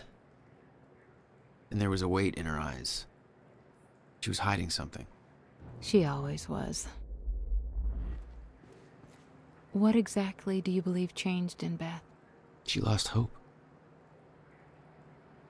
Beth's journal, February 28th, 99. Wow, this is super long. Okay. Damn it, I don't know if I really want to read all this. This is going to be super fucking long. Here I am, back in time I've already lived once before. No idea how long I'll need to stay here. No idea what comes next. This isn't how it was supposed to go. This wasn't the plan. If I'm going to come to terms with that, then I'm going to need to write it all down. There's nobody else to tell this to but myself. So, hello me, again. This all started back in 2016. Jack and I kidnapped Dr. Amaral. We were supposed to use the time machine to travel back to 2010 and retrieve the countermeasure. I believe Dr. Amaral switched the date at the last moment. I heard Jack calling out, but it was too late. I was already inside. There was nothing to do but keep moving forward, and when I exited the corridor, I arrived in the one place I never thought possible. The end of time. That's such a dick move on Dr. Amaral's part. Like, she purposely sent Beth to the end of time. How fucked up is that? My greatest fear was realized. I'm still trying to grasp what that means. My entire life has been devoted to stopping the fracture. What I saw, was it proof that it couldn't be stopped? I can't believe that. There's a logic to all this, a meaning. I just haven't found it yet. I'm not ready to write down details of the end of time. Not yet. The essential part of the story is that I found a way back. I spent a long time trying to fix William's machine, but somebody beat me to it. He set a course to the earliest time the machine could operate, the first time the core was activated, February 28, 1999. I followed him through. That's when I found William, still alive, much younger than I'd ever seen him. I warned him about the fracture. I told him that he was the only one who could create a solution. He begged me not to tell him anything else about the future. He said he couldn't stand living like that, and being constantly aware of what will come to pass, his every action just part of the preordained dance. I wanted to tell him more, but I know how he felt.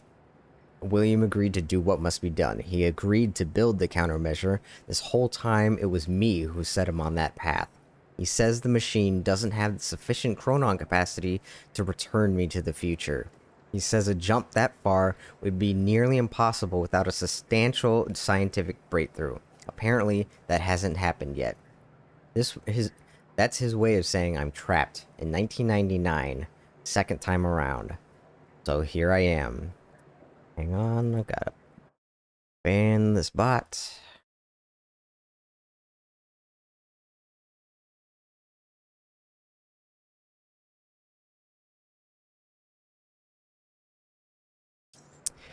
July 19th, 99. Time machine move. Success.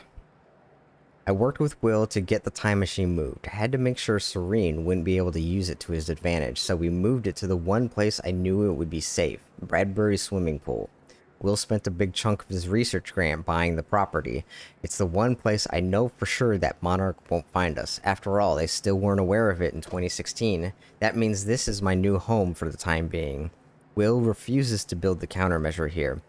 He says that it has to be done at his workshop. He chose that location to build the time machine for a reason. Something about abnormal chronon density, anomalies, whatever. It's an AWE, a place of power. Whatever. It didn't seem to concern him that the very people we need to hide from know about his workshop. Probably doesn't help that he won't let me tell him who those people actually are. The guy is almost as stubborn as his brother. Now that the move is complete and Will is on his way, all I can do is wait. Not liking the idea of that, keeping busy was the only thing that distracted me from the eerie nature of being trapped here. Guess I should look at the bright side. Second chance at having a killer Y2K party? September 5th, 99. Little me. The most surreal experience. Her eyes looked so full of life, looking to the clouds and vulnerable to the world around her. She looked full of life. She looked happy. It was me. I knew the day was coming. I knew that I had to go see her and set her on her mission so that she would do what needed to be done. So that someday she would become, well, me. She was in the backyard. Bright red duffel coat, playing. Simple pleasures. It's strange. I remember the small details so differently the first time around. When I was a child, that woman who came to see me looked like an angel. A limitless source of wisdom, gifting me with purpose. Now I was that woman, trembling, a lump in my stomach, nervous as hell. It didn't matter. I knew she was too young to see those things on my face. I gave her the notebook. I told a small child to give up those simple pleasures, to pursue a life that would bring nothing but pain and hardship. I promised her that it would all be worth it, that she would make a difference, that she would save the world. She believed me.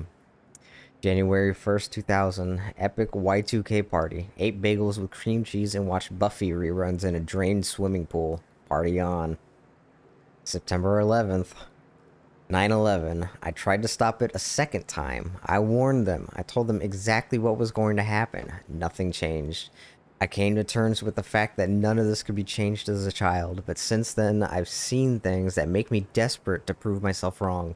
Desperate to believe that what I've seen cannot come to pass. I tried to stop the rise of Monarch. I tried to stop Paul Serene.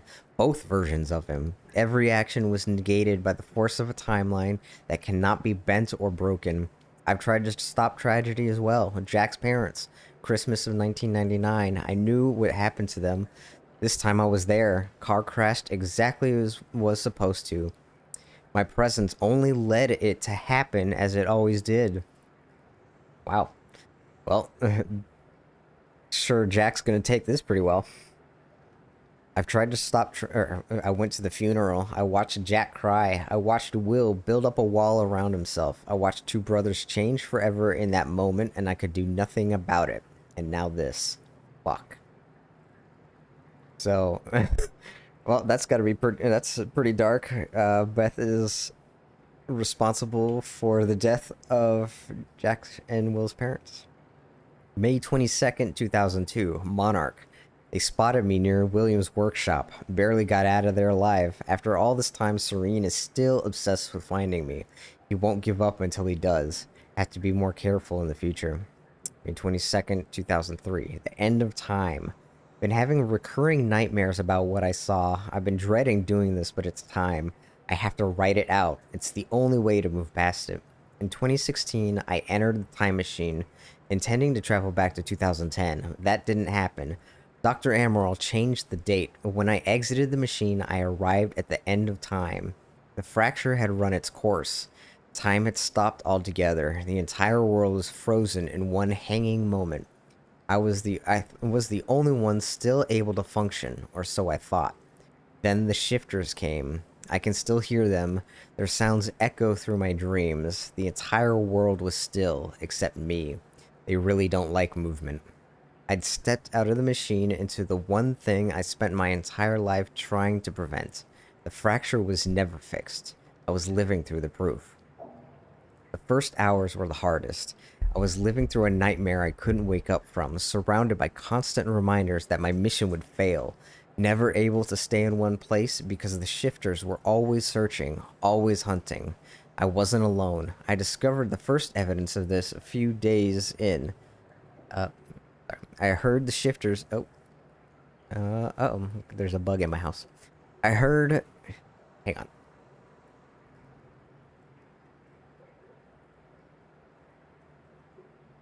Okay, well, whatever. I heard the shifters become agitated, but I was nowhere near them. They were following somebody else. Paul Serene, a younger Paul. Scared, weak, vulnerable. He found me, tried to convince me that we needed to work together, to help each other through. He found out very quickly that I wanted him dead. He had no training and no killer instinct, but he had those damn powers. And all I had was a Chronon harness. The end of the world, the only two people left, and we became sworn enemies. I can't be sure how long we spent there. It could have been months, could have been years. When time doesn't move, it feels like an eternity. Our grip on reality slipped away, trapped in an endless loop of brutal survival. Though we were enemies, there was a strange bond formulated through the suffering. We've shared an experience that no other human has ever endured.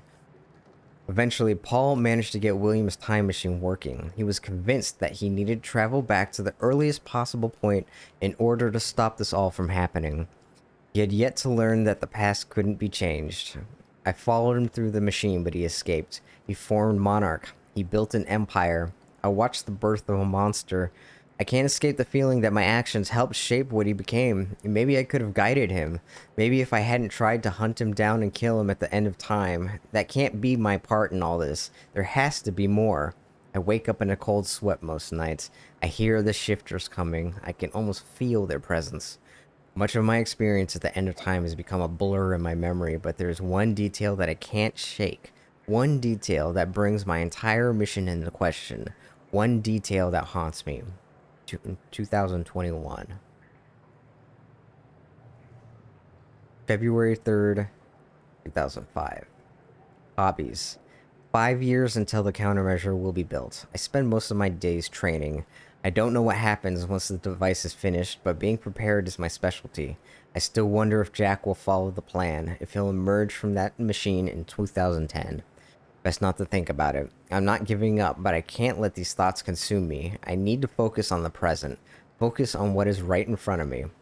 That's the mantra that keeps me going. Just focus on the present. Okay, hang on. Much of my experience at the end of time has become a blur in my memory, but there's one detail that I can't shake. One detail that brings my entire mission into question. One detail that haunts me. 2021. I don't think we've talked about 2021 before. Have we? So I decided to take on some hobbies. Tried poetry, got depressed. Dabbled with the guitar for a while, smashed it against the wall. Then I started experimenting with graffiti. It seems to be working out okay for me so far. It's fulfilling on a few different levels. Partly as a form of self-expression, partly as a means to release, partly just to fuck with people. What happens when Joe analyzes some graffiti on the wall one day, builds an interpretation in his head, and then 3 years later, his depiction of that image comes true? Not sure, but it's fun to think about.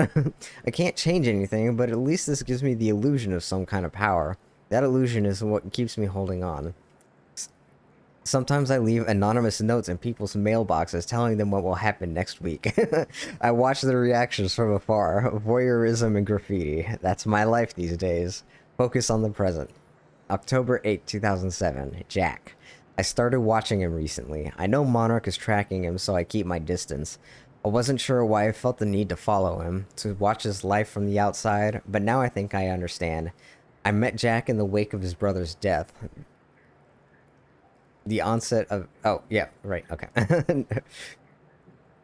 I met Jack in the wake of his brother's death. The onset of the fracture. Worst day of both our lives. He was broken. That's the only Jack I ever knew. There was some kind of comfort in seeing him in happier times. I watched his band play a gig nearby. Atrociously bad. Whiny emo music. Definitely a music movement I didn't need to live through a second time. But there's something pure about seeing him up there, letting it all out.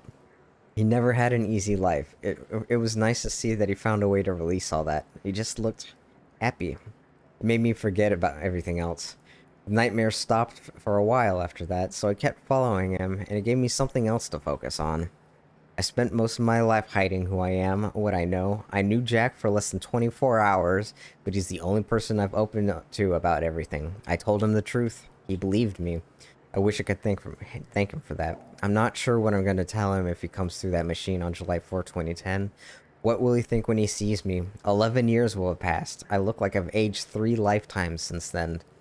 And for him, it can only be a matter of minutes. What do I say? That I saw the end? That this might be all for nothing? I was the one who believed without question that we would stop the fracture. That confidence has now been replaced with insecurity, weakness. I fear letting him see that. I fear that he'll see the doubt in my eyes. For years, I felt invincible, full of hope. I'm not that woman anymore. I'm scared. December 11, 2007. Memory. Tonight, I painted something at the university campus. It was only after I finished and took a step back to look that I realized I've seen it before. About a decade ago. Remains of something painted on a wall, but washed away. It was a jolt. Is all of this futile? Nothing sticks. Nothing has changed. All of it washed away by the river of time. Fucking time travel. July 9th, 08. Will. I've been in contact with Will every 6 months or so. Short exchanges, just to get an update on his progress building the countermeasure. He's still at least 2 years away from completion, but he's now confident that he knows how the countermeasure will work.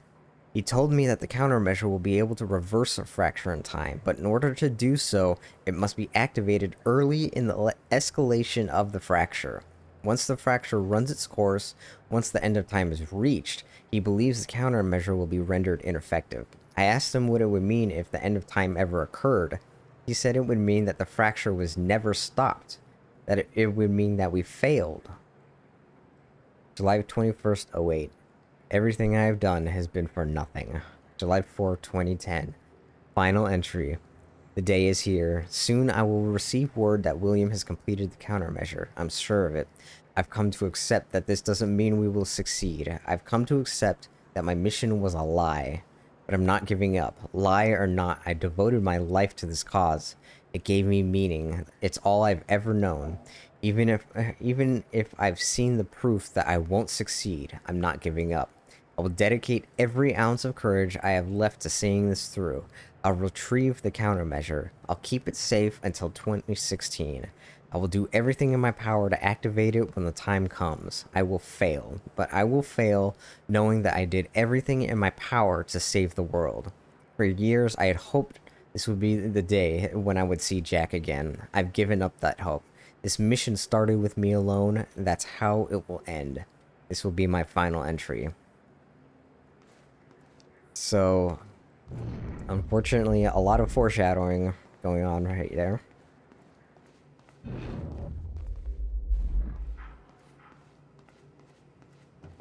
"11 years.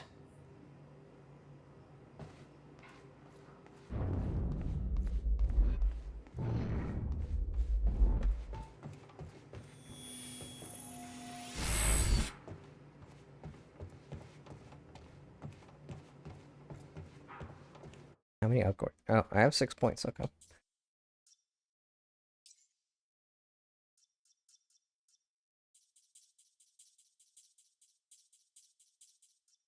Okay, so how many points do we need to wrap this up? 1, 5, 11, 13, 19. Okay.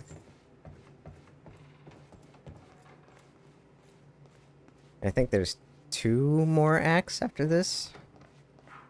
I'll unlock the door. So where's Will? Where's the countermeasure?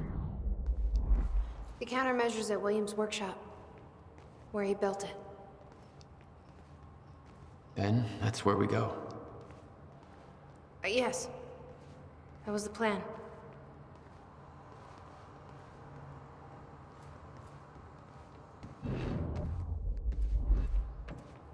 Now, this is one of those things, like, the game has Jack react to various things that he reads and sees, but oddly, he does not seem to react too much to just reading Beth's journal. Just have to unlock this. Where she freely talks about how this is about to be a suicide mission for her. And it's like, it just does not seem to comment on it at all. My supplies are upstairs. We'll need to get them. There's so much you don't know that you never saw. I gave up on the idea that you would ever come. I need to know we're still in this together. I told you once our fate is already laid out for us. I still believe that. More than ever. I'm just worried what that might mean. It means we finish this.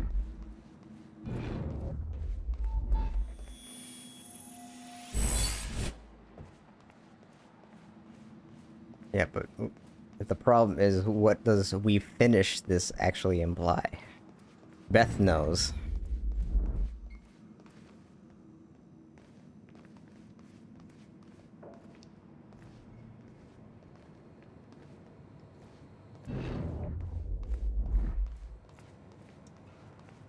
You need gear? Take whatever you need. The rest of it's going in the river, along with everything else I brought here. That's a little drastic. My time here is done, Jack. I have to erase my presence.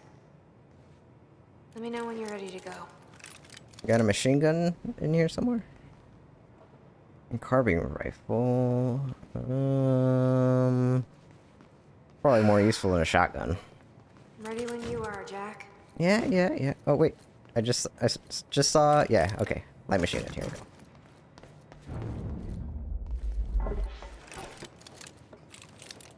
You followed Paul to 1999. Why did he travel so far back? To form Monarch. Prepare for what's coming. You kept tabs on him. And he's kept tabs on me.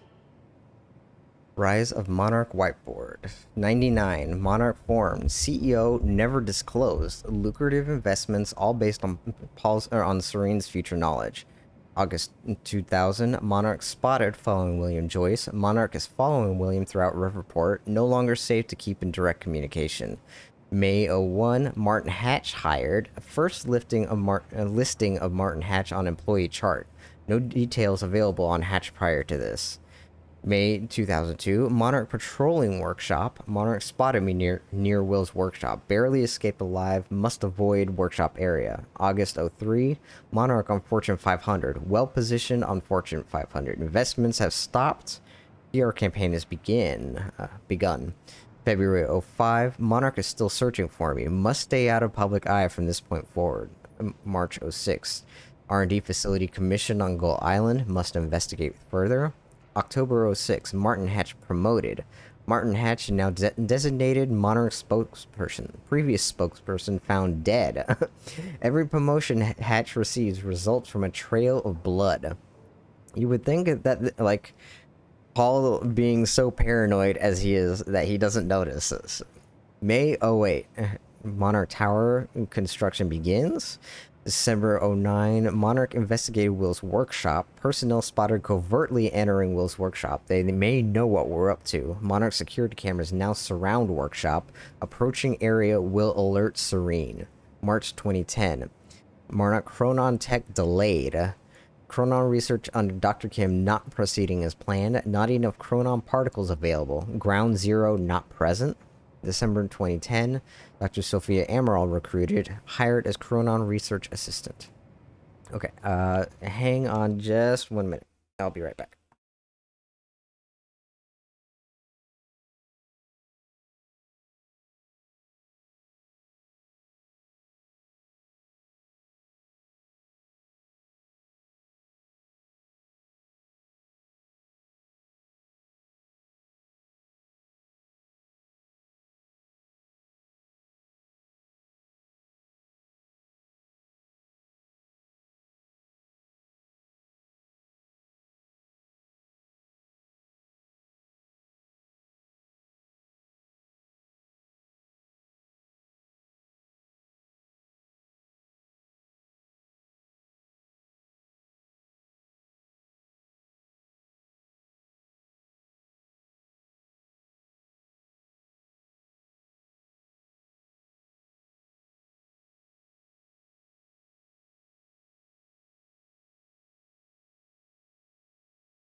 All right.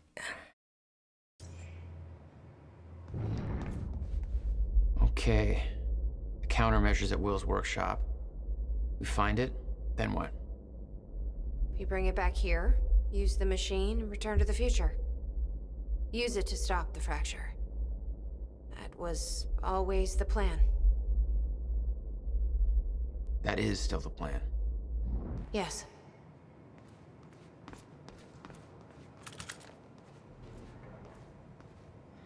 I can't imagine what happened to you. When you entered that machine, I wanted to go after you, but I didn't know where Sophia sent you or how to find you. You made it here. It's all that matters. You followed the plan. Whatever happened to you, change it. Don't. We can fix this. Don't. We can undo this. You still don't get it. It can't be changed. No matter what we do, the pieces fall in all of the exact same places. I've tried. Over and over. I can't just sit back and do nothing. You have to let go. Jack. You have to let go. I've seen it. The end of time. That is where she sent me. I was there. I've been fighting this fight my entire life, and I saw us fail. I saw where this leads. I just don't know anymore. I don't know if we can win this thing.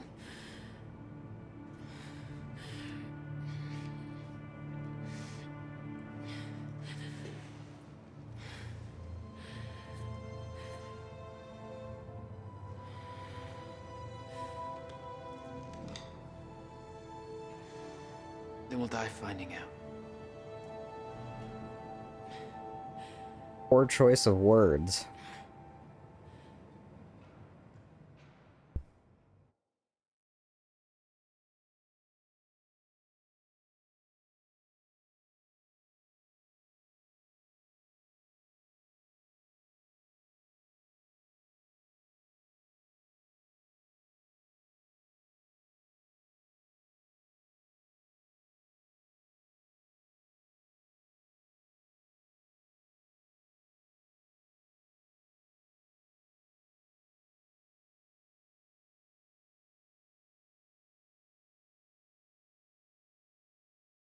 Another very long load time.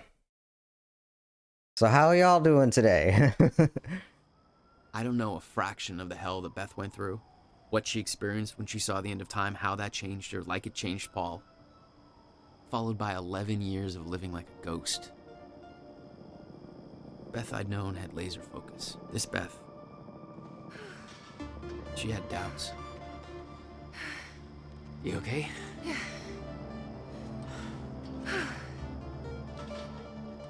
But the countermeasure, the one thing that could set things right, was waiting for us at Will's workshop. There it is.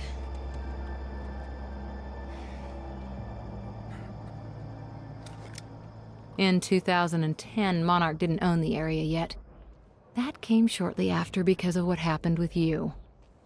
But we knew William was building something new in his workshop, and we knew it must be important. We were monitoring the place. Yeah, Beth knew about your presence. She'd done spying on her own. We came over the rooftops to avoid detection.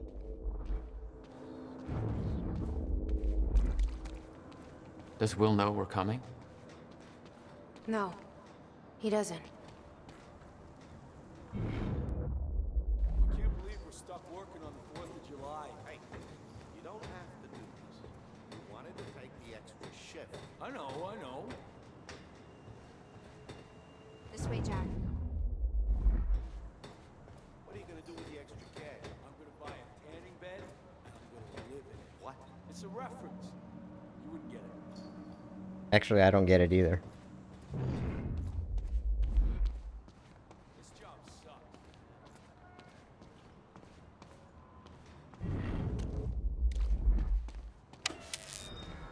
Listen to that party. Who the hell turned out the... Whoops. Sorry. So that's a little. Goddamn power outages this week. That's the last straw. Paul the Punch Palmer. Let's go. So that is the little change that we will see in the upcoming video or TV episode. Very small change that doesn't make any difference, like all the others.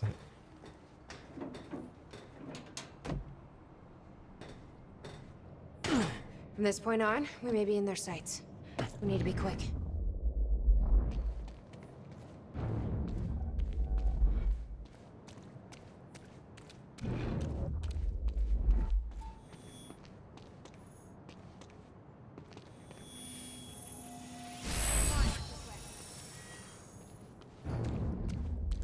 Hang on, gotta get these upgrades. How many points? Okay. So at this point, it doesn't really matter. I don't think.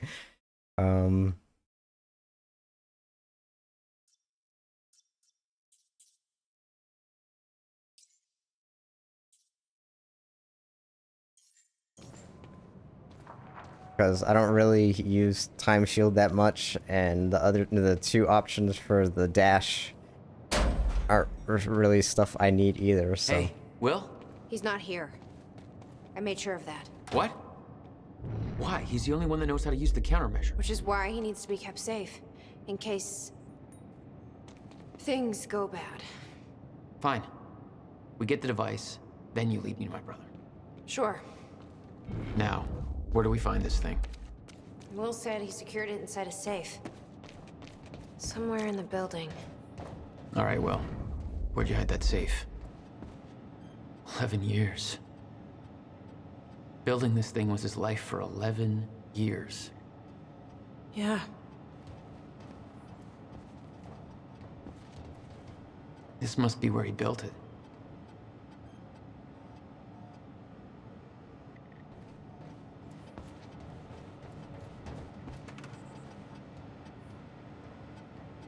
Will's Journal, June 7th, 2010.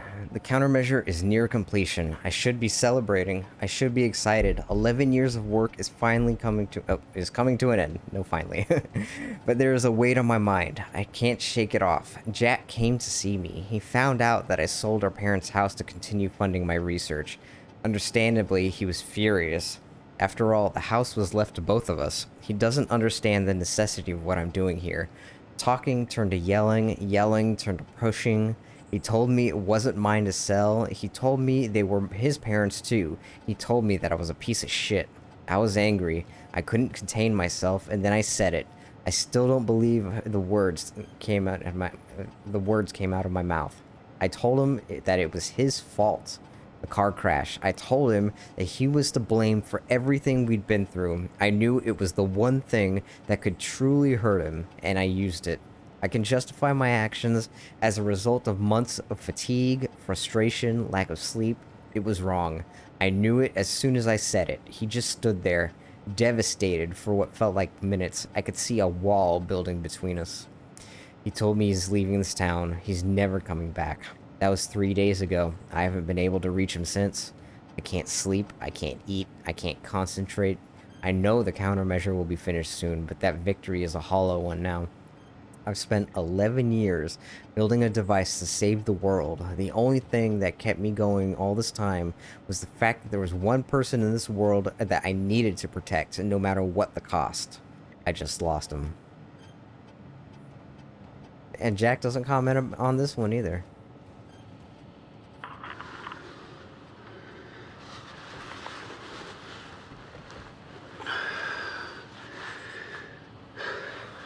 It's April 2nd, 1999. It's been about a month since the incident. Since I was shot by the man from the future. Since Wilder. I've moved the machine. Hidden it. Get out of the way, Beth. I'm trying to watch this. I wish I could destroy it, but I made it tell me as little as possible. The more you know about what'll happen, the worse it'll be. We're all puppets. I can take that for as long as I can't tell the difference. I think she understood.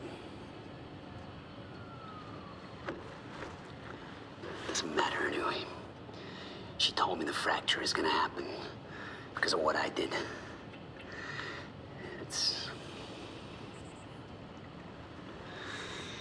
I have to fix it. I have to.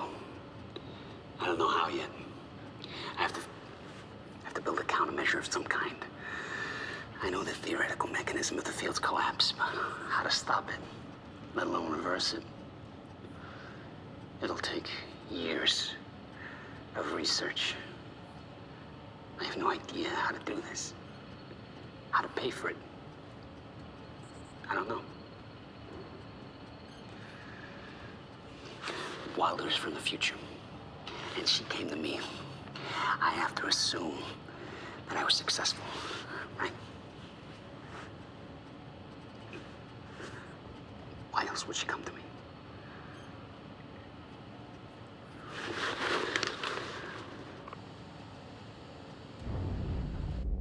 He was planning on giving it to you. And it was stolen before he ever had the chance. Which means this is the only way it can play out. There's some things you need to know. You're the only one who can stop it. There's no theoretical groundwork. It could take even years to build. And it will. You'll have to keep it a secret. Even from the ones you love. It's the only way to keep them safe. You witnessed one, didn't you? An echo. Yeah. It was you. A long time ago now. Hey, River Boy. I'm pretty sure you folks are having a better time than I am. Old Bobby's still stuck in the studio just a little while longer. Whereas all of you folks are out there enjoying what I hope are spectacular 4th of July parties. So set off some fireworks, eat a little too much, drink until every joke you hear is funny, and spend some time with your loved ones. Appreciate the good things in your life, you know? This country ain't perfect, but it's still pretty damn good, and it's sure as hell worth celebrating. I'm about done here myself, and I can't wait to get home. Crack open a beer or 3, and kick back with the people I love most. We're gonna appreciate that this year's better than last year, and we've all got good things to look forward to. And isn't that what today's really all about? Being safe and free, not having to be afraid, knowing that we've made a future for ourselves, and that it's all gonna be all right. Yeah. Riverport, this is Bobby Radford signing off for tonight. And wishing all of you a happy Independence Day. You'd been there before. Witnessed flashes through time. I assume pieces of that puzzle had come together since. And some are yet to come.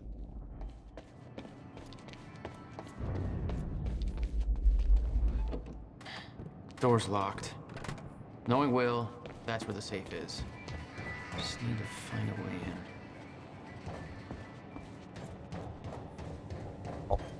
Almost missed this. Okay.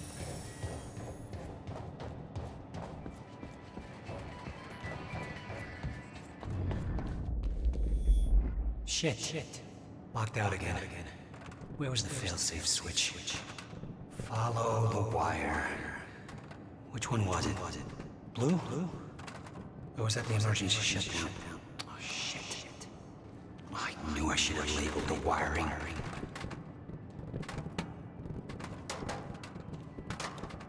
And open sesame. Emergency shutdown initiated. Shit, ass. Fucking goddamn it. Yellow wire, I knew it.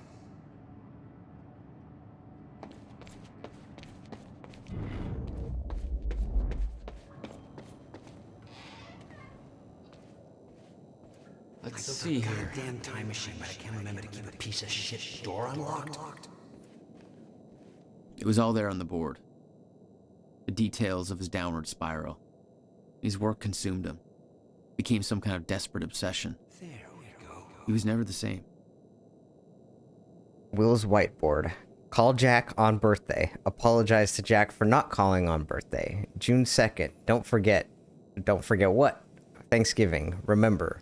Pay electricity and get electricity turned back on. Jack's birthday, June 2nd. Buy groceries. Give Beth update on status. Erase this. June 2nd. Apologize to Jack again. GMDR. What does this note mean? Buy whiteboard eraser. Meet with bank for loan. Shower first. Shower. The device wasn't there, but it must have been at one time. The power setup wasn't working, but it must have worked at some point. Maybe I can rewind time to get this working.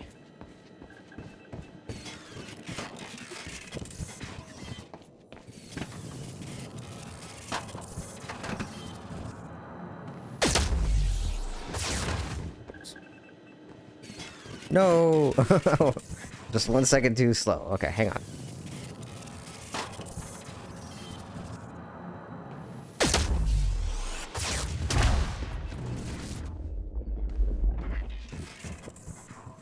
Did I get it? Hey, I did it.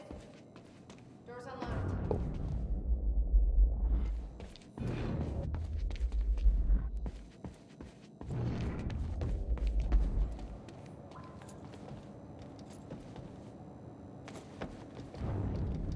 Aha, indeed.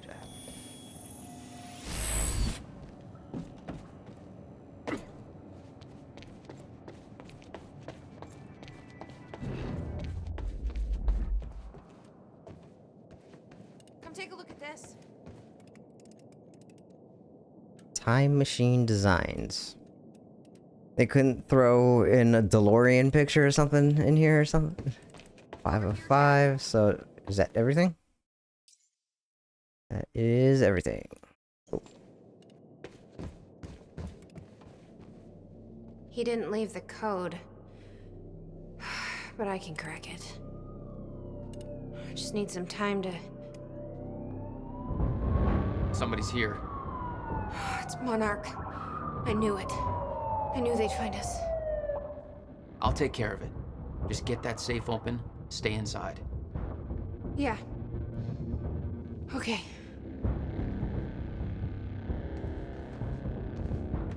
I You'd will been handle the spotted the moment you police. arrived.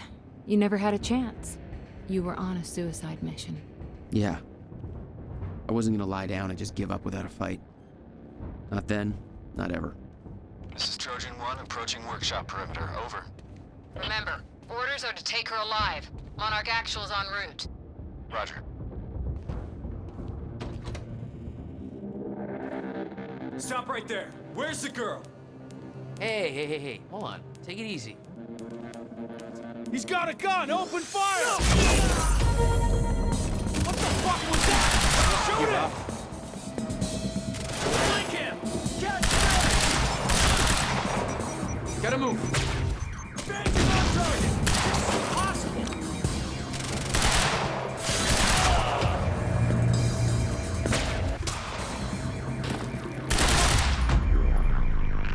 HQ? We got a situation. What's the sit rep? He got backup. I don't know what he is. Orders are to keep the mission tight. We can't order one detention. HQ, man down. He's tearing us apart. He's shooting!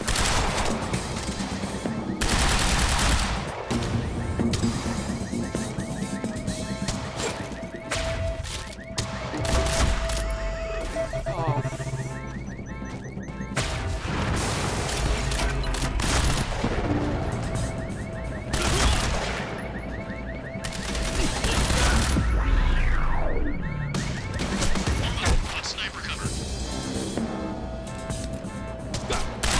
Crosshairs. Oh, damn. You got my ass.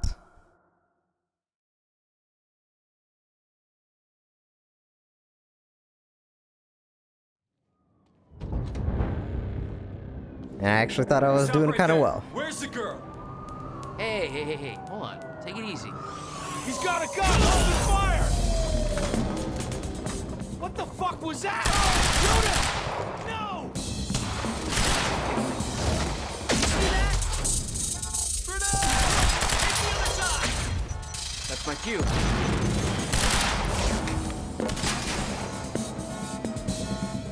We need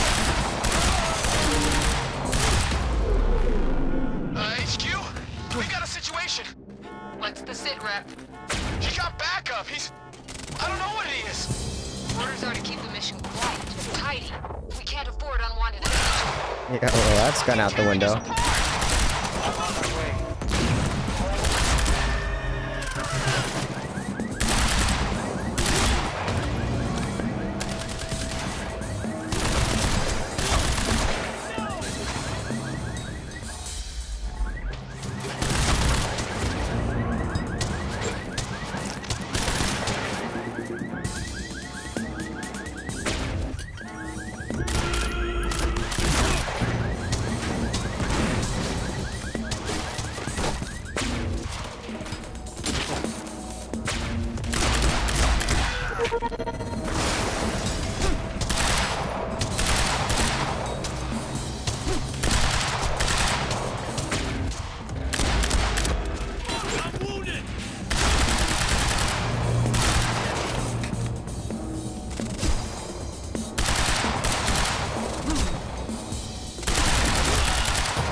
Maybe I should have brought the sniper gun instead of the machine gun.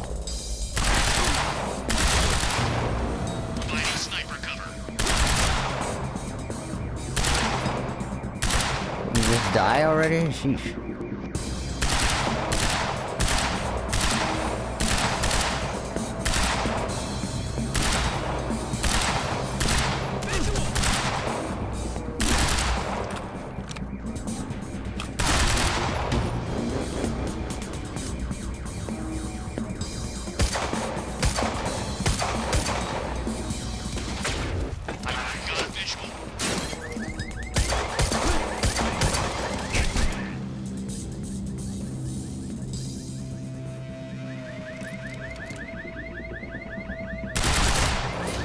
Jesus Christ.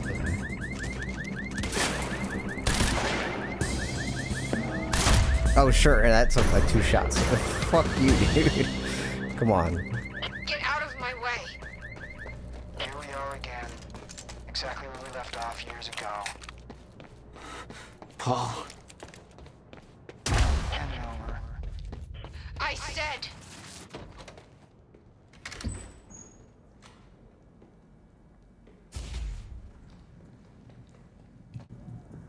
Give me the device. Come with me. We can survive this together. You know it can't be stopped. I can see it in your eyes. You know this.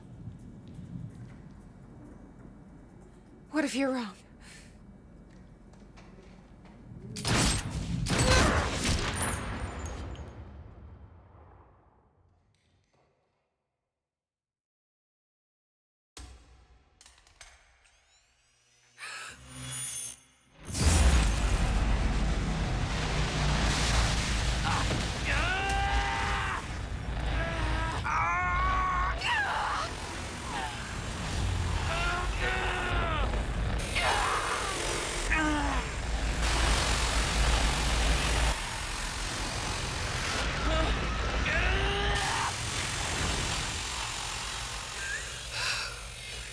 We failed.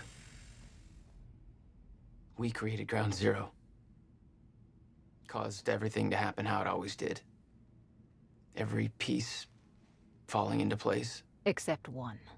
The blast sent you through time. Brought you back to 2016. The same exact time from which you left.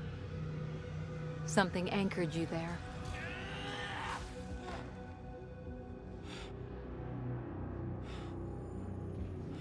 We need to know how you did this. You think I wanted to come back?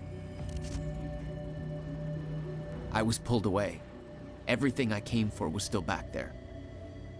Left behind.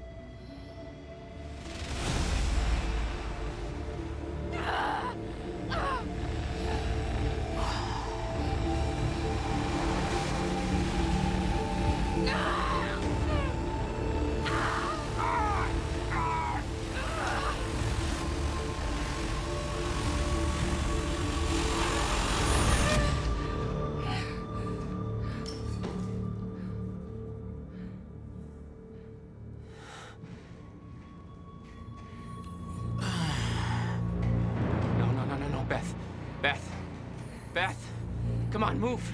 Beth, get up. Beth, come on, get up. Please, Beth. Beth, you need to move, okay? Yeah, that's it. Get the gun. Come on, Beth, move. Come on, please. Beth, move! Paul, don't do it. Don't do it, don't! I'm not wrong. You can't. No! No!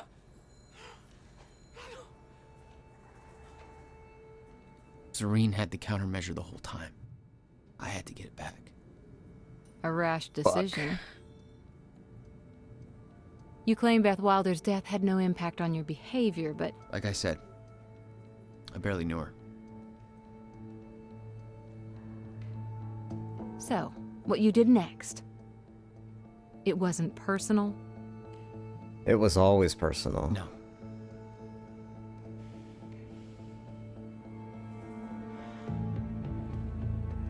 Beth knew what she was gonna happen, but that doesn't make watching it any easier.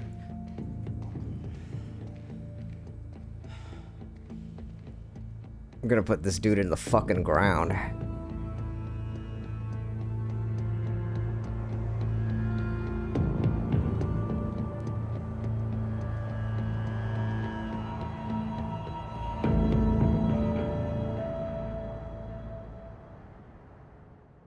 End of Act 4.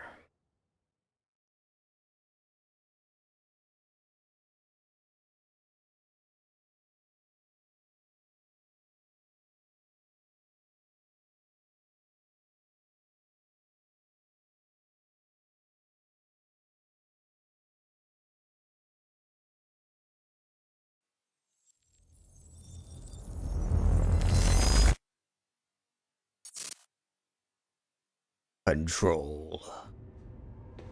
I don't have much time left, I know. I spent 17 years working it out, planning it, building Monarch, because I knew what was coming, and I knew it couldn't be stopped. But what I've built has been turned against me. What is the point in saving them if I can't trust them?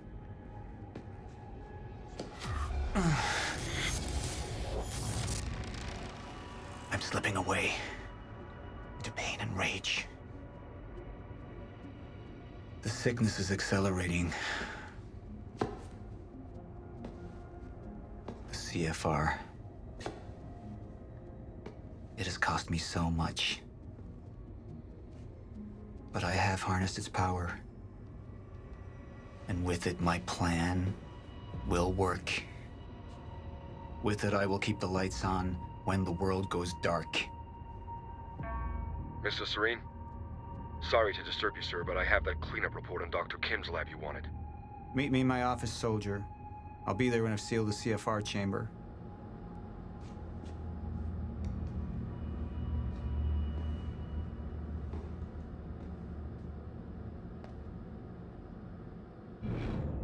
The lab explosion.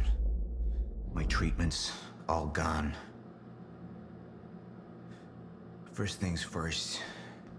Seal the chamber. The Chronon field regulator, William's precious countermeasure. Need to keep it safe at all costs. The lifeboat depends on it.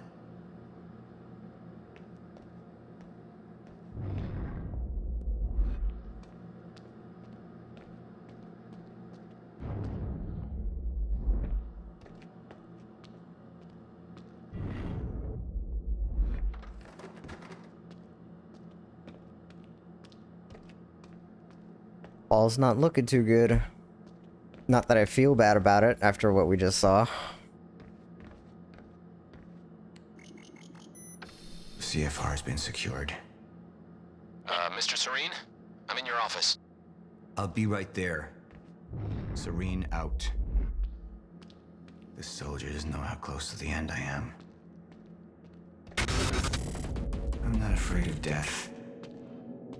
I'm afraid of becoming the enemy. What that would mean for me for the plan. I can feel it infesting my thoughts.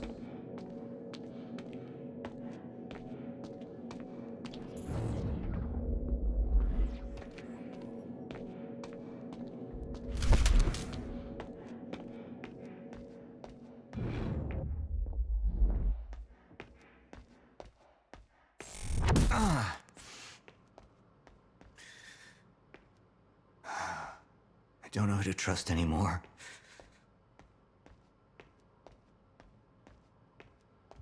Martin Hatch. He used me all these years. How deep does this betrayal run? How many more are there? They wanted the lifeboat to fail. Why? What's their agenda? Yep, it's still a good question. We have no idea what the fuck Martin is even doing.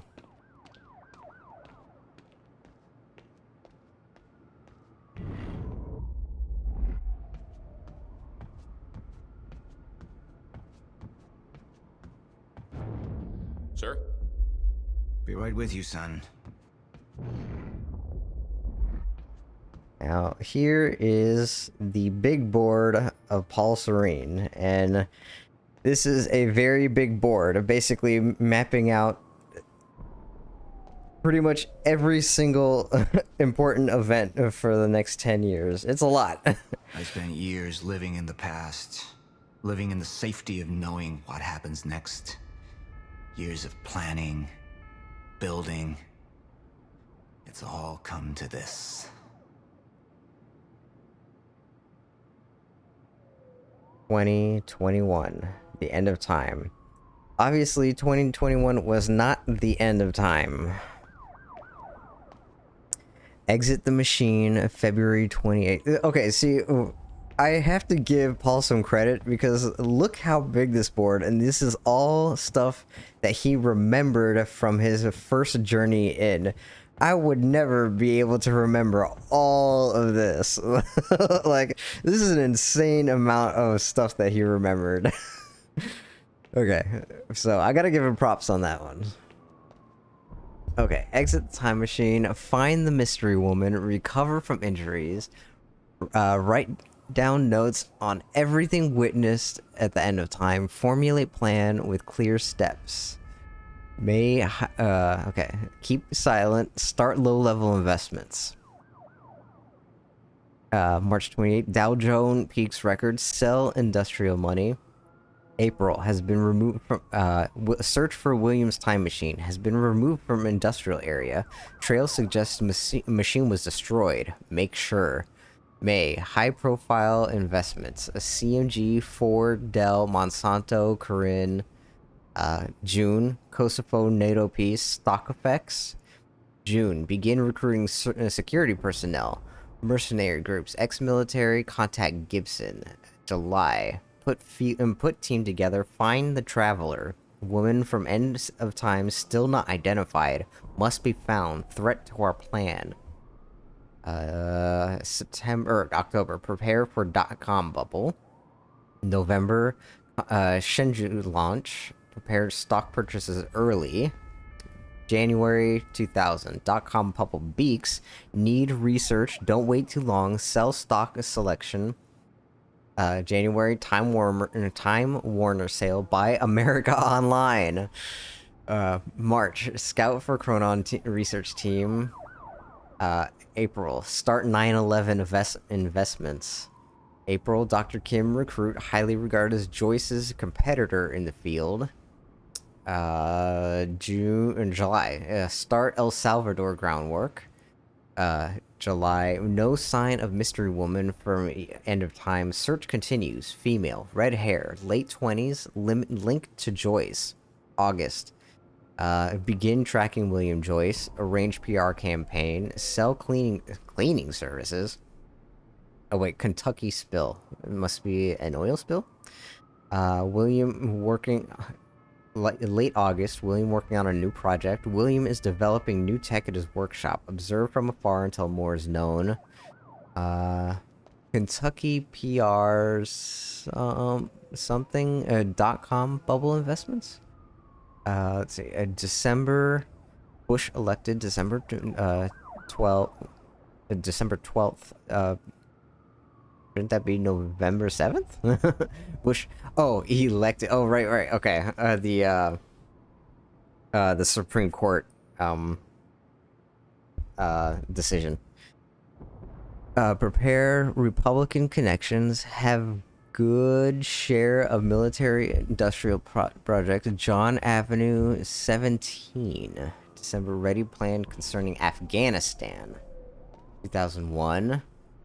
January El Salvador earthquake. Juan S. handle local infrastructure. ATH 3.01. March sell World Trade Center real estate. Prepare Monarch PR. March construct R&D facility on Gull Island to be overseen by Martin Hatch. April start chrono research. Let's see. July 5th. Allison. What's Allison? ER plus aid. September 9/11. Real estate sales done. Improve relations with PMCs. Warned Stevenson. Invest New York. Collect assets. October 25% funding for survival plan. October Afghanistan invasion. October 7th. Send letters to senators. Prepare for Homeland Security Act. November Flight 587. November 12th. Call Carla. Public PR. January 2002. Media buyout. Preliminary measures.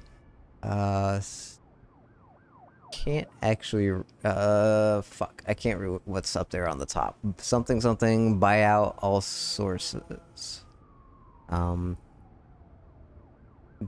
Establish relations with Facebook team.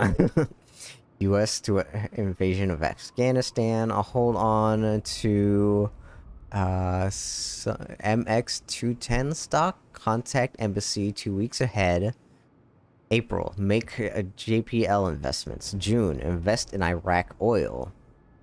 July, Monarch stock rise. July through October. Oh, stop moving. August, Gull Island R&D facility complete. October, lead on mystery woman found. Spotted near Joyce's workshop. A double security around workshop. November, UN Security Council PR God damn it, stop moving, Paul. PR campaign against offensive actions. Late November, Homeland Security Act. Apply for corporate cooperation. Senator Appleby. 2003, February.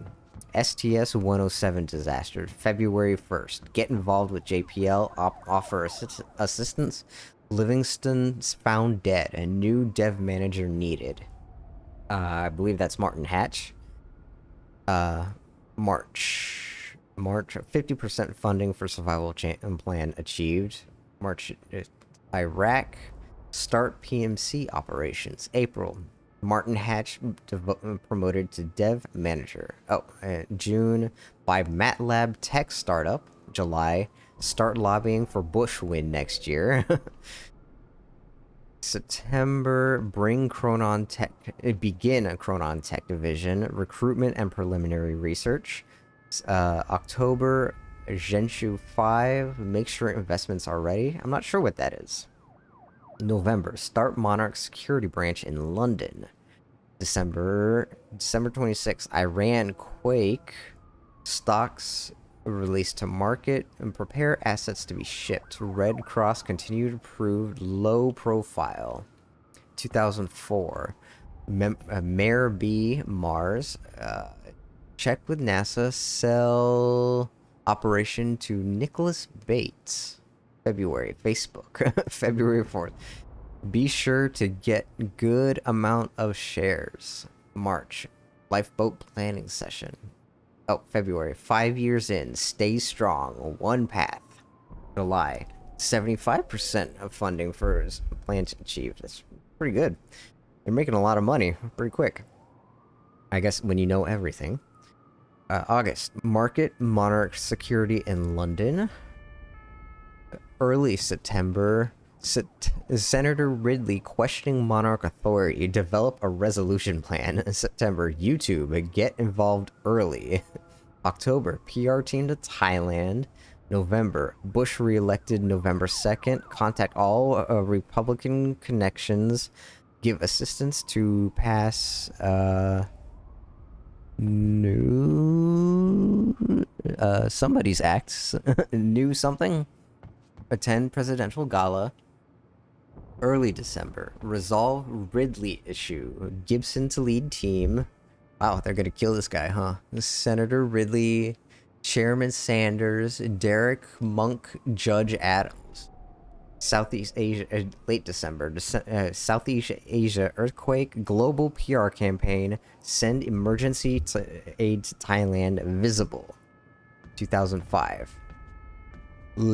Early February, excuse me. Possible mystery woman sighting. Several reports of her in Bradbury area. No confirmation. Sweeping area for possible leads. Apparently, they never investigated the pool. Mid-February, Hurricane Katrina team. Oh, is that really all the way back in 2005? Or, yeah. August 29th, 2005. Damn. Wow, that's crazy. April 23rd, YouTube launch. Acquire stocks, launch PR campaign and service. Early July, London, July 7th. Call Bob at Embassy, PMC surveillance services offer. Mid-July, get deal for London. August, phase 1 complete. Total funding achieved. Mid-August, 100% funding for survival plan achieved. Katrina, August 29th. Sell all real estate by April. Monarch PR help victims prepare. Late September. Riverport police force takeover begins. Late October. Subprime cleanup for Monarch. November. Get share of Twitter. late November. Media buyout second wave. International buyout. Curb all sources of inquiry. Early February. Obtain Apple stock. You didn't do that back in like 2001 or whatever. Sorry. Late February, buy Riverport Monarch HQ or headquarters lot. Mid-March, buy Pharma Corp for swine flu mania, cheap. Mid-April, sell stock before bank crisis, 2007. Early July, Flight 778, July 9th. Late July, Twitter, do not sell before 2013. Remember, PR, tweet. Late July, commence Chronon tech development. Research for sustainable stutter-proof suit, stutter-proof field, striker suit, combat for protection against shifters. Late August, lifeboat feasibility discussions. Roadmap development for next steps. Late October, Martin Hatch promotion to spokesperson. Growing attention requires a spokesperson. January, iPhone announcement. Oh, but I mean, didn't the iPod come out like a couple of years before this? Or they were still pretty banging. A stockpile Apple shares in 2004. Get market share by Nokia, Samsung, LG. Early February, no mystery woman sightings in 2 years. Buy oil. April, Virginia, April 16th, arranged TV interview. Some of these dates, obviously there's something happened on these dates, but I don't really remember what. Mid-June, prepare for Dow Jones crash, 2007. July, begin funding for Riverport University. August, Peru, August 15th. PR opportunity. Oh, wait. I missed June. Chronon regulation issue. Unresolved. Okay. September. Financial crisis starts. And goes on for quite a while. patch to expand Monarch security in November. December, Dr. Joyce surveillance update.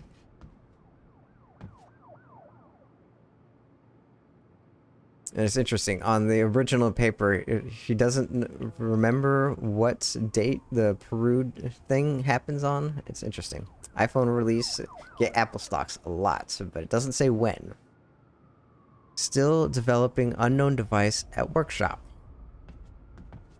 January 2nd, barrel, $100 for oil. This is the time to sell. February, transfer resources to Chronon Research.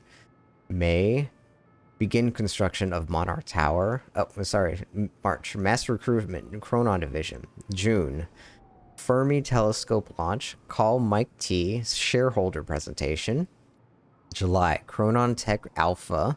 Chronon Tech Alpha, still no solution. Expand tech team. September, Dow Jones 777. Call Congress contacts. A Monarch PR round important. Buy AN 3100 Tech. November, transfer all research to Chronon regulation issue. December, Guinea Coop. Finally, access to ALB Corp resources. 2009. January. No mystery woman sightings in 4 years. February 28. 10 years in. Stay the course. March. Chronon research blocked. Alpha research alternative. April 29th. Swine flu epidemic. Crisis ends. Oh boy. I think my controller just died. Ugh. Okay. Crisis ends. Show investors how Monarch more powerful than ever. PR campaign to help poor with housing.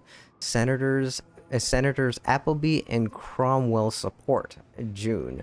Chronon Tech Alpha completion. 2 years behind. No solution. June. PR preparations for Haiti. Swine flu epidemic. Have pharma patents in place. Sell rights. Cheap PR. And then August. Lifeboat proposal complete. No solution for Chronon regulation. Alternative Chronon solution needed. October. Cheap investments in Europe. December. Dr. Joyce surveillance intel. Williams Workshop Intel inspected research inside. Properties suggest that he may be developing the very device we require. Could potentially solve Chronon research block. January 2010. Haiti earthquake. And January 12th. Monarch Global Crisis Aid Development Department. PR announcement about crisis. Sell package to Haiti government. February. Surveillance Joyce Workshop. April, deep water spill, condemn actions, public shaming of corp, have cleaning aid for PR. May, Greece bailout, continue invest to Greece real estate deals. Actually, I don't know what that last word is. Where am I? Dr. Sophia Amaral something. Williams research may be our only hope at a solution. Dr. Sophia Amaral something recommended William, maybe? I don't know. June. Time lab plans ready. July. Williams research obtained. July 4th. July. Chronon device developed to stop fracture. Still believes it can be fixed. Mystery woman must have warned him of the end of time. Purchase industrial district. Industrial buyout dry dock. Purchase negotiations begin. August. Examine Joyce's Chronon device. Search for solutions for Chronon Tech and Lifeboat. October. Williams' Chronon device is the solution. Chronon device repurpose. CFR. Dr. Kim proposed as battery for Lifeboat. Can reverse engineer to build Chronon Tech. Reopen Chronon division. Block alleviated. November. CERN traps antimatter. Continue contact Annabelle at CERN. WikiLeaks on November 28th. No risk to Monarch confirmed. Assure public about Monarch transparency. HQ construction complete in December. Recruit CERN team members. And Amaral on board. Mystery woman threat neutralized. 2011. Arab Spring begins. Man, that was a long time. Too much of a mess starts here. Get rid of Middle East investment early.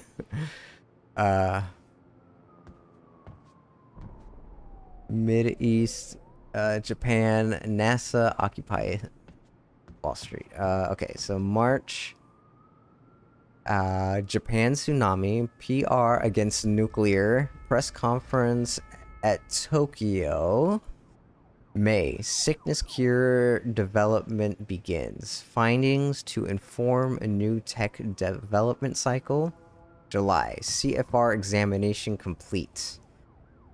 August. New Chronon tech dev proposal. 1. Lifeboat development. 2. Chronon harvesting. 3. Stutter-proof combat gear. 4. Shifter research. 5. Sickness cure. Use Greek crisis to get cheap real estate in Europe. September. Future visions increasing. 2 paths. Illusion of choice. There is only one path. Yes, and that goes back to oh man, it looks like my connection's taking a dump. Hang on. Let's see if I can salvage this.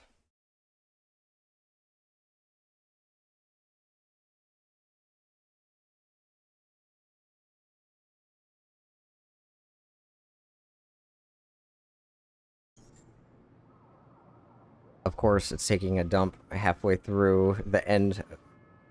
If I just didn't... Oh my god, and there's so much more. Okay, maybe we'll just take a quick glance instead of trying to read everything. Curiosity launch.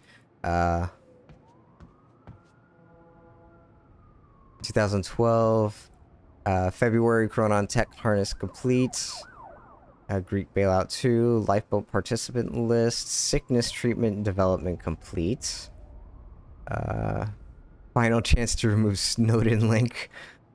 November. Vision shifters emerging before end of time. Is this possible? Must push Striker team to prepare.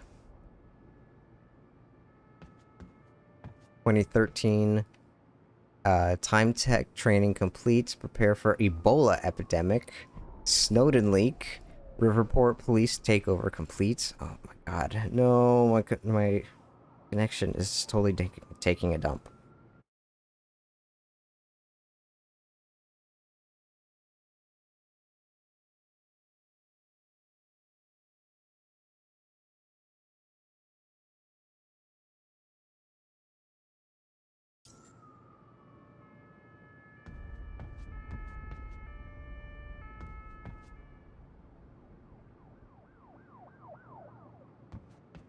Okay, I'm just gonna slowly walk through this. I can't...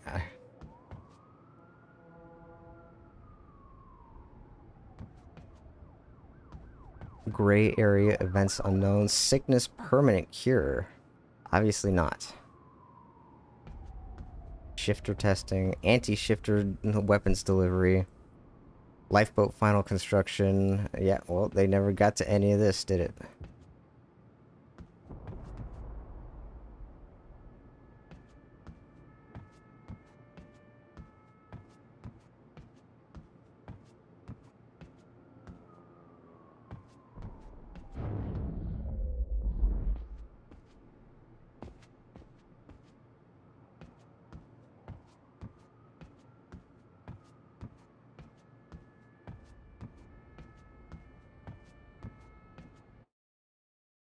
Wow.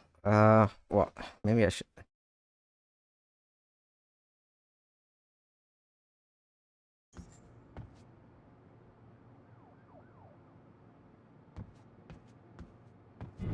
Report.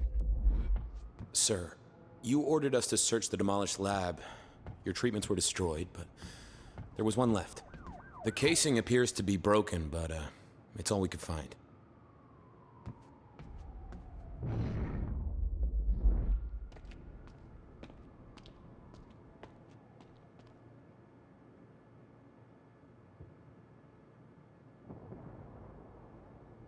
The treatment's right here, whenever you're ready.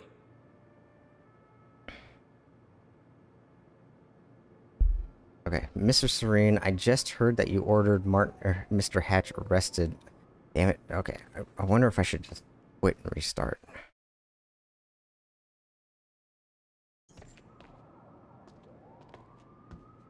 Okay, I think that's what I'm gonna do, because my connection is really bad and it's dropping hella frames. So I am going to quit out.